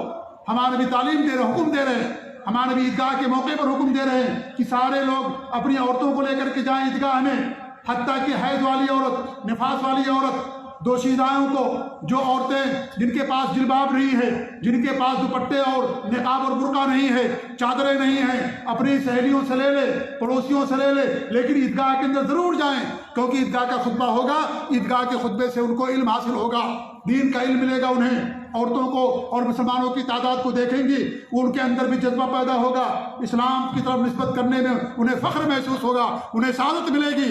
لہذا ان کو مسجدوں میں جانے سے نہ روکو، عیدگاہ ان کو لے کر کے جاؤ، لیکن ہمارے یہاں لوگوں نے پابندی لگا رکھی ہے۔ اب پابندیاں ہٹ رہی ہیں، کیونکہ اب ان کو معلوم ہو گیا کہ گورنمنٹ کی طرف سے قانون آنے والا ہے کہ عورتوں کو مسجد میں جانے سے مت روکو۔ اہل حدیث الحمدللہ شروع سے اس بات کے قائل تھے کہ مسجدوں کے اندر عورتوں کو آنا چاہیے، اور اہل حدیث مساجد کے اندر باقاعدہ اس کا انتظام بھی ہوتا ہے۔ اور میرے بھائیوں معاف کیجیے گا مجھے، جنوب کے اندر، ہندوستان کے جنوب میں ایسی مسجدوں کو جلا دیا گیا، ایسی مسجدوں کو گرا دیا گیا۔ کس نے گرایا؟ وہی کلمہ کو مسلمانوں نے، نامنہاد مسلمانوں نے، جن مسجدوں کے اندر عورتوں کے لیے نماز پڑھنے کا انتظام کیا گیا تھا، ان کے لیے الگ سے خصوصی انتظام کیا گیا۔ مسجد کے کونے میں یا اس کے اوپر حصے میں ان مسجدوں کو جلا دیا گیا میرے بھائیوں، قرآن کو جلا دیا گیا تھا، مسجد کو گرا دیا گیا تھا۔ کس نے گرایا تھا؟ RSS کے لوگوں نے گرایا تھا، کافروں اور ہندوؤں نے گرایا تھا، یہی کلمہ کو مسلمانوں نے گرایا تھا، جن کے ہاں عورتوں پر پابندی ہے کہ عورتیں مسجدوں کے اندر نہیں جا سکتی۔ ایک بہت بڑا سبب ہے میرے بھائیوں، کیونکہ عورتیں دین کا علم حاصل نہیں کر پاتی، انہیں دین کی بنیادی معلومات بھی نہیں ہوتی، اس لیے کیونکہ مسجدوں میں آتی ہی نہیں، وہ مسجدوں میں آتی نہیں، جبکہ نبی کی تعلیم ہے کہ مسجدوں سے مت روکو، عورتوں کو آنے دو۔ لا تمنعوا اماء اللہ مساجد اللہ، اللہ کے رسول کے زمانے سے یہ چیز چلی آ رہی ہے، اور آج بھی آپ دیکھیں سعودی عرب کے اندر بہت ساری مسجدوں کے اندر باقاعدہ اس کا انتظام ہوتا ہے۔ تو یہ بھی ایک بہت بڑا سبب ہے، ایک بہت بڑی رکاوٹ ہے جس کی بنا پر، یا ایک بہت بڑا سبب ہے جس کی بنا پر بہت ساری عورتیں یا لڑکیاں میرے بھائیوں کیا کرتی ہیں، یعنی دین اسلام سے مرتد ہوتی جا رہی، کیونکہ ان کے پاس دین کا گہرا علم نہیں ہے۔ ایسے ایک سبب ان کے ہاں اور بھی پایا جاتا ہے، اور وہ سبب یہ ہے کہ ہمارے یہاں جو شادیاں ہوتی ہیں بہت مہنگی شادیاں ہوتی ہیں، بڑے رسم و رواج ہوتے ہیں، بڑی فضول خرچیاں ہوتی ہیں، جہیز کی رسم، بیچارہ باپ غریب وہ نہیں لا سکتا اتنا مال، اتنی دولت، اتنا جہیز، لڑکی کی عمر 35 سال 40 سال ہو گئی، کیا کرے لڑکی بیچاری، اس لیے وہ کسی غیر مسلم کو جہیز جڑ کر کے جا کر کے اسلام کو چھوڑ کر جا کر کے ان سے شادی کر لیتی۔ یہ بھی ایک بہت بڑا سبب میرے بھائیوں، لہذا ہم اللہ تعالیٰ سے ڈریں، نہ جہیز لے نہ جہیز دیں، ایسے لوگوں کا بائیکاٹ کیجیے جہیز لیتے اور دیتے ہیں، تبھی جا کر کے معاشرے سے یہ جو رسم ہے، یہ جو وبا ہے، تبھی جا کر کے وبا ختم ہوگی میرے بھائیوں۔ اتنی فضول خرچیاں شادیوں کے اندر، کروڑ روپیہ لوگ شادیوں کے اندر خرچ کرتے ہیں، نعوذ باللہ من ذالک، کہتے ہیں، اور پھر کہیں کہ ہمارے پاس کالج نہیں، ہمارے پاس یونیورسٹیاں نہیں، ہمارے پاس مدرسے نہیں۔ یہی فضول خرچیوں پر اگر قدر لگا لی جائے، اور یہ فضول خرچیاں جو شادی بیاہ کے اندر ہمارے یہاں ہوتی ہیں میرے بھائی، اس پیسے سے ہمارے ملکوں کے اندر کئی سو کالجز کھل سکتے ہیں، کئی سو مدرسے کھل سکتے ہیں، کئی یونیورسٹیاں کھل سکتی ہیں، کئی اسپتال قائم ہو سکتے ہیں۔ ایک آدمی ایک شادی کے اندر بھیک مانگ کر کے کروڑوں لاکھوں روپیہ خرچ کرتا ہے، لاکھوں روپیہ خرچ کرتا ہے. کتنے ایسے واقعات ہوئے. آدمی کسی سیٹ کے پاس جاتا ہے, اسے شادی کے لیے بھیک مانگتا ہے, اور اس کے بعد اسے بلاتا بھی ہے. جب شادی میں دیکھتا ہے تو کہتا ہے کہ بھائی اتنا پیسہ تو میں نے اپنی شادی میں خرچ نہیں کیا, تم نے بھیک مانگ کر کے لوگوں سے اتنا پیسہ خرچ کیا شادی کے اندر. اتنا بڑا ہال, 10 20 40 قسم کے پکوان, اور اس طریقے سے حال پر اتنا خرچ, رسم و رواج پر اتنا خرچ. میرے بھائیوں افسوس ہوتا دیکھ کر کے. آپ اگر مسلمانوں کی مالداری دیکھنا ہو, جا کر کے ان کی شادی بیاہ کو دیکھو, ان کے رسم و رواج کو دیکھو. کتنے رسم و رواج بنا لیے ہیں لوگوں نے جس کا اسلام سے کوئی تعلق نہیں. سب بدعات اور خرافات, غیر ہندوانہ اور غیر اسلامی رسم و رواج. آج اس سے مسلمان کی اکثر دولت اسی کی نظر ہو جاتی ہے. اور یہ فضول خرچیاں اور یہ مہنگائی میرے بھائی یہ بھی بہت بڑا سبب ہے جس کی بنا پر ہمارے یہاں عورتوں کی جلدی شادی نہیں ہو پاتی. لڑکیوں کی عمر زیادہ ہو گئی, جہیز دینے کے لیے اس کے پاس مال نہیں ہے, کیا کرے بیچارہ. وہ شہوت اللہ نے ہر ایک کے اندر رکھی ہے, لہذا عورت کیا کرتی, لڑکی کوئی غلط راستہ اپنا کر کے گھر سے بھاگ جاتی ہے, جا کر کے کورٹ میں شادی کر لیتی ہے, ادھر شادی کر لیتی ہے. لہذا اگر ہم چاہتے ہیں کہ اس پر قدغن لگے اور یہ رکاوٹ دور ہو, یہ چیز ختم ہو, تو میرے بھائیوں ہمیں اپنی شادیوں پر غور کرنا ہوگا. فضول خرچیوں پر ہمیں غور کرنا ہوگا, اور فضول خرچی سے اپنی شادیوں کو اور اپنے معاملات کو اور اپنی تمام چیزوں کو میرے بھائیوں ہمیں بچانا ہوگا. یہ 2 اسباب ایسے ہیں جو خاص طور سے لڑکیوں کے اندر پائے جاتے ہیں. یہ تھے اسباب جس کا میں نے آپ لوگوں کے سامنے ذکر کیا. اب آئیے اس کا علاج کیا ہے. میرے بھائیوں اس کا علاج بہت آسان ہے, لیکن شرط یہ ہے کہ انسان اس کے اندر مخلص ہو. اگر مخلص ہے انسان, اور جو علاج ہم آپ کو بتانے جا رہے ہیں اگر انسان اس پر غور کرے تو انشاءاللہ یہ ساری چیزیں ختم ہو سکتی ہیں. سب سے پہلی چیز یہ ہے کہ انسان علم دین حاصل کرے. یہ بنیادی علاج ہے, کیونکہ سب سے بنیادی سبب کیا تھا, جہالت اور دین سے دوری. لہذا دین کا علم حاصل کرے.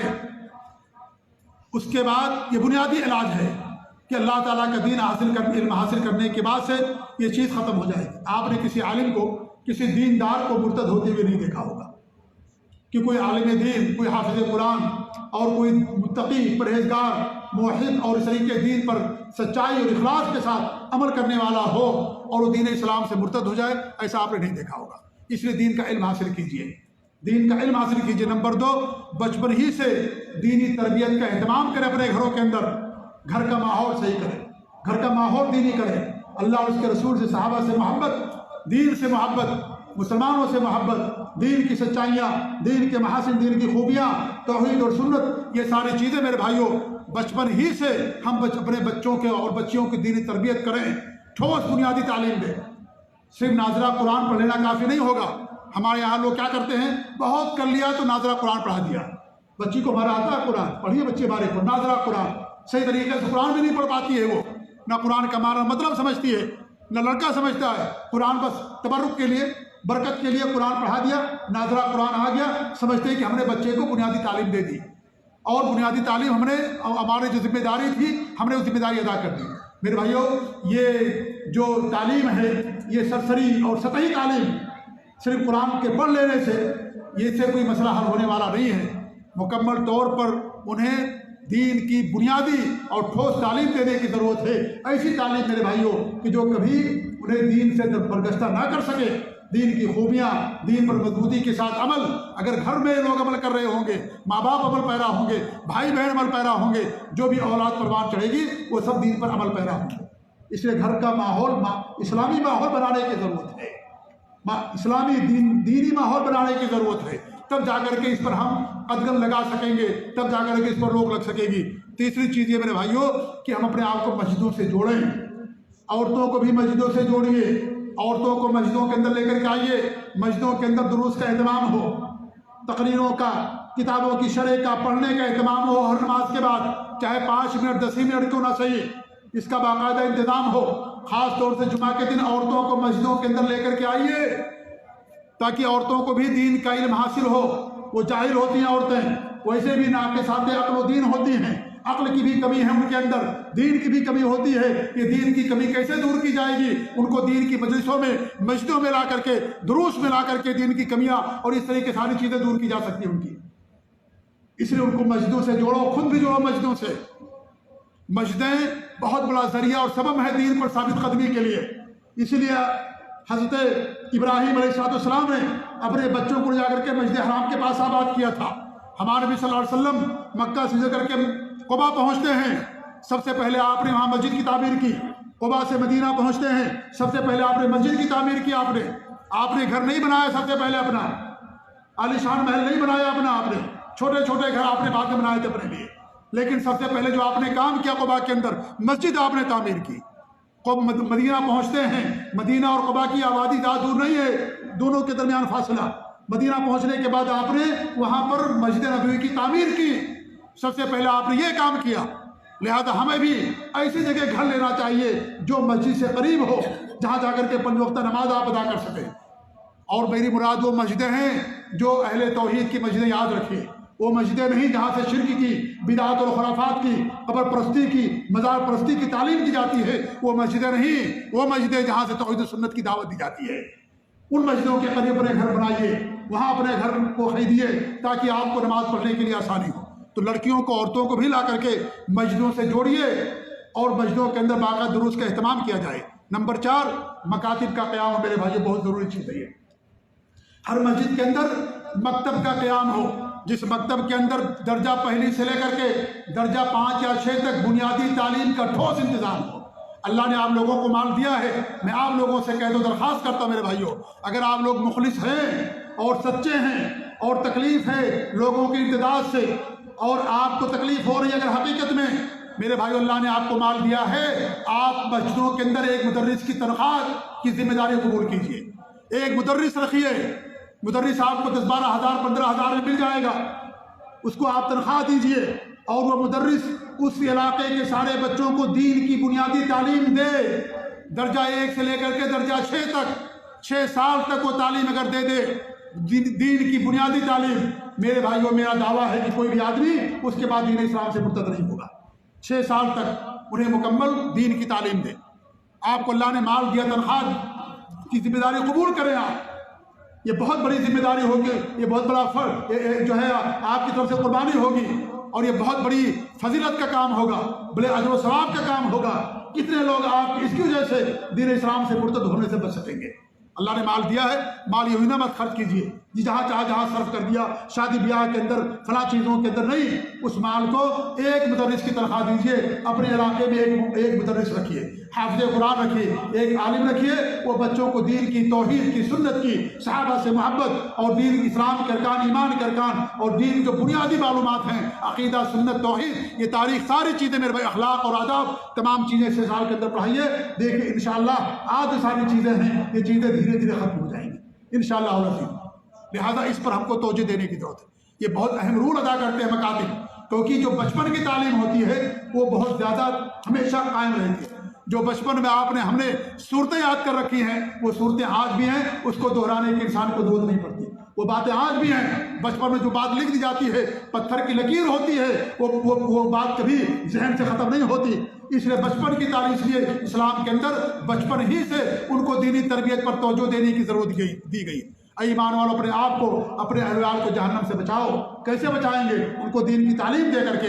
لہذا ہر مسجد کے اندر مکتب کا قیام کیجیے، وہاں پر باقاعدہ ٹھوس تعلیمی انتظام ہو، سرسری اور سطحی نہ ہو کہ بچے آئے چلے گئے پڑھ لیے، نہیں، باقاعدہ انتظام ہو، اس کا باقاعدہ محاسبہ ہو، کتنا آپ نے پڑھایا ہے، کتنی آپ نے تعلیم دی ہے، کیا تعلیم دی جا رہی ہے، سب باقاعدہ ایک کمیٹی ہو اور اس طریقے ٹھوس تعلیم دی جائے۔ انشاءاللہ اللہ کی ذات سے امید ہے کہ ساری چیزیں جو ہے ختم ہو جائیں گی۔ نمبر 5، نوجوان لڑکوں اور لڑکیوں کے لیے مختصر مدتی کورس کا قیام کیا جائے، انتظام کیا جائے۔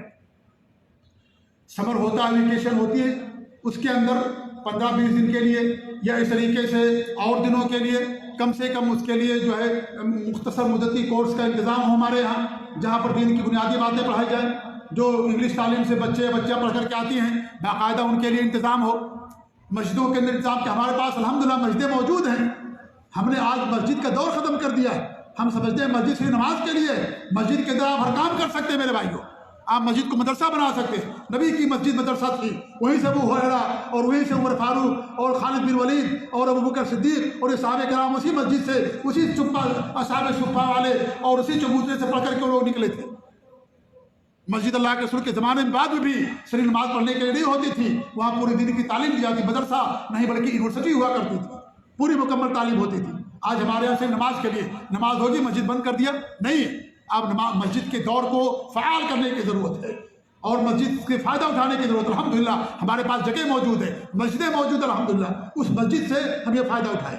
بچے اور بچیوں کے لیے مختصر مدتی کورس 2 مہینے کا 3 مہینے کا یا 11-12 کی جو بچیاں 10 پڑھنے کے بعد جو فارغ ہو جاتی ہیں ان کے لیے باقاعدہ اس کا انتظام کیا جائے, مختصر مدتی کورس, تاکہ انہیں دین اور اسلام کی بنیادی تعلیم دی جائے.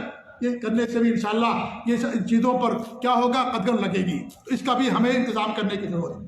اور اگر ہو سکے میرے بھائیوں تو مسلمان بچیوں کے لیے اعلیٰ کالجز اور اس طریقے سے یونیورسٹیوں کے انتظام اور قیام انسان خود کرے.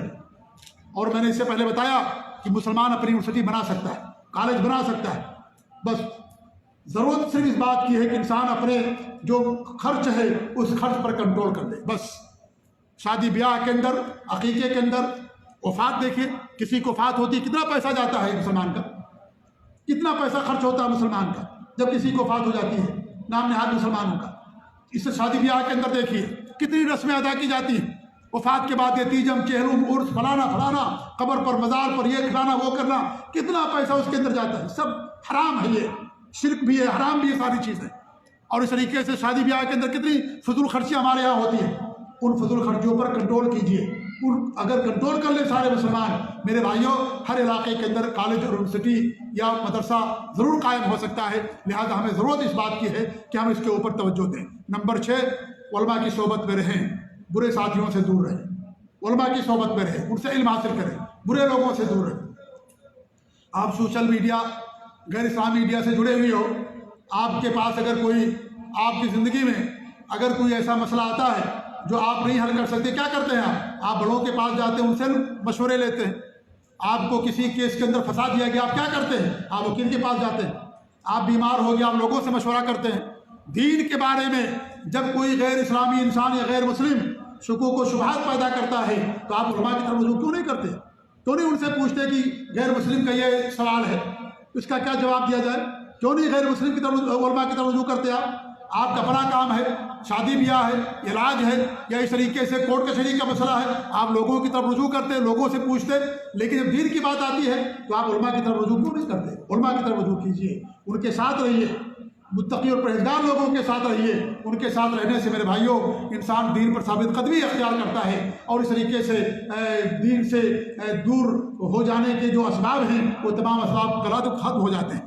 نمبر 7, ایسے چینلوں سے, ایسے سوشل میڈیا سے دور رہیے جو اسلام کے شکوک کو خلاف جو شکوک و شبہات پھیلا رہے ہیں. آپ کو ان سے دور رہنے کے لیے ضرورت ہے. الحمدللہ مسلمانوں کے پاس ہے, ہمارے پاس ٹوٹی پھوٹی جو کچھ بھی چیزیں ہیں, جو میڈیا ہے جہاں سے خالص کتاب اللہ سنت رسول کی نشر و اشاعت ہوتی ہے, الحمدللہ اس سے آپ جڑیے. آپ اپنا وقت کیوں برباد کر رہے ہیں غیر اسلامی چینلوں میں, اور ان چینلوں میں جو اسلام کے خلاف شکوک و شبہات پھیلاتے ہیں, اور آپ کے پاس اتنا گہرا علم نہیں ہے, لہذا ان کے دھوکے میں آپ آ جاتے ہیں. لہذا ضروری ہے کہ ایسے لوگوں سے انسان ضرور دوری اختیار کرے. اور 8ویں چیز ہے میرے بھائیوں کہ جو نئے مسلمان ہو رہے ہیں, آپ ان کی ثابت قدمی کے قصے سنیے, آپ دنگ رہ جائیں گے, حیران رہ جائیں گے. کتنا ان کو ستایا گیا, کتنا ان پر ظلم کیا گیا, ان کو مال و جائیداد سے ان کو عاق کیا گیا, ان کو نکال دیا گیا, گھر سے نکال دیا گیا, اور اس طریقے سے علاقے سے نکال دیا گیا, اس بنا پر, اسلام قبول کرنے کی بنا پر. لیکن اسلام پر قائم رہے, اسلام پر ثابت قدمی اختیار کی. ایسے لوگوں کے قصے پڑھیے, ایسے لوگوں کے قصے جو حقیقی قصے ہیں, سچی جو کہانیاں ہیں, ان قصے اور کہانیوں کو ایسے لوگوں کے اندر اگر آپ پھیلائیں گے, ان کو بتائیں گے, تو ان کے اندر حوصلہ پیدا ہوگا اور اسلام کے اوپر انشاءاللہ وہ ثابت قدم رہیں گے. یہ بہت ضروری ہے کہ ہم ایسے لوگوں کے قصے, صحابہ کے زمانے کے جو قصے ہیں یا اس سے پہلے کے جو قصے اللہ نے قرآن کے اندر بیان کیا ہے, قرآن کی تلاوت کیجیے, قرآن کا پڑھنا سیکھیے, قرآن کا ترجمہ سیکھیے. آپ لوگ ترجمے کے ساتھ پڑھیے اس کو, تب جا کر کے آپ کو قرآن کا صحیح معنوں میں ہدایت آپ کو ملے گی, اور قرآن کو آپ سمجھ سکیں گے. قرآن میں اللہ رب العالمین نے کس طرح کے واقعات بیان کیے ہیں, ثابت قدمی کے, نبی کی حدیثوں کے اندر کتنے واقعات بیان کیے گئے, کتنا صحابہ کو ستایا گیا, کتنا ان پر ظلم کیا گیا. لیکن جب یہ نعمت انہیں مل گئی تو انہوں نے دنیا کی ساری نعمتوں کو چھوڑ دیا, لیکن اس نعمت کو انہوں نے اپنے لیے باقی رکھا اور اس نعمت کو انہوں نے چھوڑا نہیں. تیسرے کے واقعات لوگوں کے درمیان بیان کرنا چاہیے, خاص طور سے ایسے لوگوں کے اندر جو اس کے اندر اسلام کے بارے میں کچھ تشکیک پائی جاتی ہے. لہذا یہ بھی بہت ضروری ہے. ایسے میرے بھائیو آخری چیز یہ ہے کہ ہم ہمیشہ اللہ تعالیٰ سے ثابت قدمی کی دعا کریں، اپنے لیے، بچوں کے لیے، سب کے لیے ہمیشہ دعا کریں کہ اللہ تعالیٰ تو ہمیں دین پر ثابت قدمی عطا فرما۔ ہمارے نبی صلی اللہ علیہ وسلم دعا کرتے تھے، یا مقلب القلوب ثبت قلبی علی دینک ویا مصرف القلوب صرف قلبی علی طاعتک، اے دلوں کو پھیرنے والے تو اپنے دین پر، اپنی اطاعت پر ہمیں قائم رکھ۔ ہمارے نبی صلی اللہ علیہ وسلم ہمیشہ دعا کیا کرتے میرے بھائیوں، ہمارے نبی صلی اللہ علیہ وسلم سب کے سردار، آپ کا یہ حال، ہمیشہ دعا کرتے تھے، یا مقلب القلوب ثبت قلبی علی دینک ویا مصرف القلوب صرف قلبی علی طاعتک۔ لہٰذا ہمیں بھی یہ دعا کرنا چاہیے۔ اس طریقے سے رضیت باللہ ربا وبالاسلام دینا وبمحمد صلی اللہ علیہ وسلم نبیا، یہ دعا آپ ہمیشہ پڑھیں، صبح و شام جتنا بھی موقع ملے آپ کو، ہمیشہ اس دعا کو آپ پڑھتے رہیں۔ اللہ تعالیٰ رضیت باللہ ربا، میں اللہ کے رب ہونے کی وجہ سے کی حیثیت سے راضی ہو گیا، وبالاسلام دینا، اور اسلام کو دین کی حیثیت سے میں راضی ہو گیا، وبمحمد صلی اللہ علیہ وسلم نبیا، اور محمد صلی اللہ علیہ وسلم کے نبی ہونے کی حیثیت سے میں راضی ہو گیا، یعنی میں راضی ہوں، میں قبول کرتا ہوں، اللہ کو پر ایمان رکھتا ہوں، دین اسلام پر عمل کرتا ہوں، نبی صلی اللہ علیہ وسلم کو میں اللہ تعالیٰ کے نبی اور رسول مانتا ہوں۔ یہ آپ بار بار کہیں، اس سے بھی انسان اپنے دین پر ثابت قدم رہتا ہے۔ ربنا لا تزغ قلوبنا بعد إذ هديتنا وهب لنا من لدنك رحمة إنك أنت الوهاب۔ یہ دعا پڑھے کہ اللہ تعالیٰ تو ہمیں اب گمراہی کی طرف مت لے جانا، ہدایت تو نے ہمیں دے دی، اللہ تعالیٰ ہمارے دلوں کو نہ پھیرنا کس طرف، گمراہی کی طرف۔ انسان ہمیشہ اللہ تعالیٰ سے دعا کرے۔ لہذا یہ اسباب اگر ہم اختیار کریں، یہ علاج اگر اختیار کریں، اللہ کی ذات سے امید ہے کہ انشاءاللہ یہ جو ہوا چلی ہوئی ہے، یا اس طریقے سے جو ارتداد کی باتیں آج ہمارے معاشرے کے اندر چل رہی ہیں، ان پر انشاءاللہ العزیز بہت حد تک قدغن لگے گا اور بہت حد تک اس پر روک لگے گی۔ اس لیے ان تمام چیزوں پر عمل کرنے کی ضرورت ہے۔ اللہ تعالیٰ سے ہماری دعا ہے کہ اللہ رب العالمین ہمیں دین اسلام پر قائم رکھے۔ اور میں ایسے لوگوں سے بھی کہنا چاہوں گا میرے بھائیوں، دیکھیے یہ اللہ تعالیٰ کے نظام ہے، اللہ رب العالمین کا یہ نظام ہے، کبھی کسی کو غلبہ حاصل ہوتا ہے، کبھی کسی کو غلبہ حاصل ہوتا ہے۔ لہذا اللہ تعالیٰ کا دین غالب ہے اپنے دلیل و برہان کے لحاظ سے۔ اگرچہ مسلمان موجودہ صورتحال میں مظلوم ہیں، پریشانی کا شکار ہیں، مسائل اور آلام سے دوچار، اس میں کوئی شک نہیں ہے، لیکن اس میں انسان کے اپنے کرتوت کا نتیجہ ہے، اسلام سے دوری کا نتیجہ ہے۔ یہ اللہ کے رسول نے فرمایا تھا کہ جب تم اپنے دین سے دور ہو جاؤ گے تمہاری کوئی حیثیت باقی نہیں رہ جائے گی۔ ایک واحد علاج ہے کہ انسان دین اسلام پر مضبوطی کے ساتھ کاربند ہو جائے، مضبوطی کے ساتھ۔ جب ہمیں اسی بات کی سزا دی جا رہی ہے کہ ہم مسلمان ہیں، تو حقیقت میں مسلمان ہم بنیں، حقیقی طور پر اسلام کو گلے لگائیں، اور حقیقت میں اسلام کے نمائندے بنیں، اسلام کے علمبردار بنیں۔ اور یہ دین اللہ رب العالمین کا ہے، دین غالب ہے اور غالب رہے گا۔ دین کو ہماری ضرورت نہیں ہے، ہمیں دین کی ضرورت ہے۔ اللہ تعالیٰ کو ہماری ضرورت نہیں، ہمیں اللہ تعالیٰ کی ضرورت ہے۔ اگر ہم نہیں رہیں گے اللہ تعالیٰ دوسرے افراد پیدا کرے گا۔ اس لیے آپ دیکھیے اللہ رب العالمین ہر ملک اور ہر قوم سے اپنے دین کی مدد لیتا ہے۔ کبھی کسی ملک کے لیے یہ تھا، اس کے لیے اللہ نے اس سے دین کا کام لیا، کبھی کسی ملک کے لیے، کبھی کسی فرد سے، کبھی کسی فرد سے۔ یہ اللہ تعالیٰ کا نظام ہے۔ لہذا ہم دین پر ثابت قدمی اختیار کریں اور دین پر قائم رہیں۔ اللہ تعالیٰ کا دین غالب ہے، غالب رہے گا۔ اگر آج ہم نہیں رہیں گے، اللہ تعالیٰ دوسرے لوگوں کو لے کر کے آئے گا جو اللہ تعالیٰ کے دین کی نشر و اشاعت کے لیے قربانیاں پیش کریں گے، جی جان لگائیں گے اور دین کی نشر و اشاعت کی کوشش کریں گے۔ اس لیے یہ دنیا میرے بھائیوں چند روزہ زندگی ہے۔ آپ ان حالات سے افسردہ نہ ہوں، غمگین نہ ہوں۔ اس سے برے حالات مسلمانوں پر آئے ہیں، اور دو حالات ایسے ہیں جس سے برے حالات کبھی بھی مسلمانوں پر نہیں آئے۔ ایک تو وہ نبی کے زمانے میں، نبی کی وفات کے بعد جب لوگ ارتداد کا شکار ہو گئے تھے۔ نمبر دو، سن 656 ہجری میں جب ہلاکو نے بغداد کو جو ہے تاراج کیا اور اس طریقے سے لاکھوں مسلمانوں کا قتل عام کیا۔ میرے بھائیوں یہ دو ایسے واقعات ہیں کہ اس سے برے واقعات مسلمانوں کے اوپر نہیں آئے ہیں اور نہ قیامت تک آ سکتے۔ لیکن کیا اسلام ختم ہو گیا؟ کیا اسلام کے نام لینے والے باقی نہیں؟ دنیا کے اندر اور زیادہ اسلام پھیلا، اور زیادہ اسلام کے نشر و اشاعت ہوئی۔ اس لیے مایوسی کا شکار نہ ہوں ہم، کیا مسلمان کی حالت میں ہیں، ہمیں اس کا علاج ڈھونڈنا چاہیے۔ خامیوں کو دور کرنے کی ضرورت ہے۔ مایوسی کا شکار ہونے سے مسئلہ حل نہیں ہوگا۔ مسئلہ کب حل ہوگا؟ جب اس کے علاج کے لیے ہم کوشش کریں گے، اسلام پر عمل پیرا ہوں گے، تب جا کر کے اس کا علاج ہوگا، اس کا حل ہوگا۔ ورنہ صرف مایوسی کا شکار ہم رہیں، یہ ہمارے لیے اور زیادہ برائی اور جو ہے کبھی ہو سکتا دین سے دوری کا بھی ذریعہ اور ثابت ہو جائے۔ لہذا اللہ تعالیٰ لوگوں کو آزماتا ہے، یہ اللہ تعالیٰ کا نظام ہے، کون حق پر ہے، کون باطل پر ہے، کون سچا ایمان میں، کون سچا نہیں ہے، یہ اللہ رب العالمین لوگوں کو آزماتا ہے۔ ہماری پوری زندگی آزمائش کے لیے ہے، لہذا یہ بھی آزمائشیں ہوتی ہیں، لہذا اس آزمائش میں ہمیں حق پر قائم رہنا چاہیے، کوئی ایسا کام نہ کریں جو اسلام کی بدنامی کا ذریعہ بنے، اور پھر ہم کتنے سال جئیں گے، آخر ایک دن ہم کو مرنا ہی مرنا ہے، اور جو اس دنیا کا خالق اور مالک ہے اس رب کے سامنے ہم کو حاضر ہونا ہے۔ اس لیے ہم اللہ کے دین کے ساتھ اللہ کے سامنے حاضر ہوں، تبھی ہماری سرخروئی ہوگی۔ اگر اللہ کے دین کو لوگ چھوڑ دیں گے تو ان کے لیے بدنامی ہی دنیا کے اندر بھی خسارہ اور بدنامی، رسوائی اور ذلت، اور آخرت کے اندر بھی جہنم ایسے لوگوں کو انتظار کر رہی ہے۔ اللہ تعالیٰ دعا کہ اللہ رب العالمین ہم سب لوگوں کو دین پر ثابت قدمی عطا فرمائے، اللہ رب العالمین ہم سب لوگوں کو نبی کی سنت پر قائم رکھے، توحید پر قائم رکھے، شرک اور بدعات اور خرافات سے، اور وہ تمام چیزیں جو اسلام کی بدنامی کا ذریعہ اور سبب ہوں ان تمام چیزوں سے اللہ رب العالمین ہم سب لوگوں کو دور رکھے، آمین۔ وجزاکم اللہ خیر، وصلی اللہ علی نبینا محمد وعلی آلہ وصحبہ اجمعین، والسلام علیکم ورحمۃ اللہ وبرکاتہ۔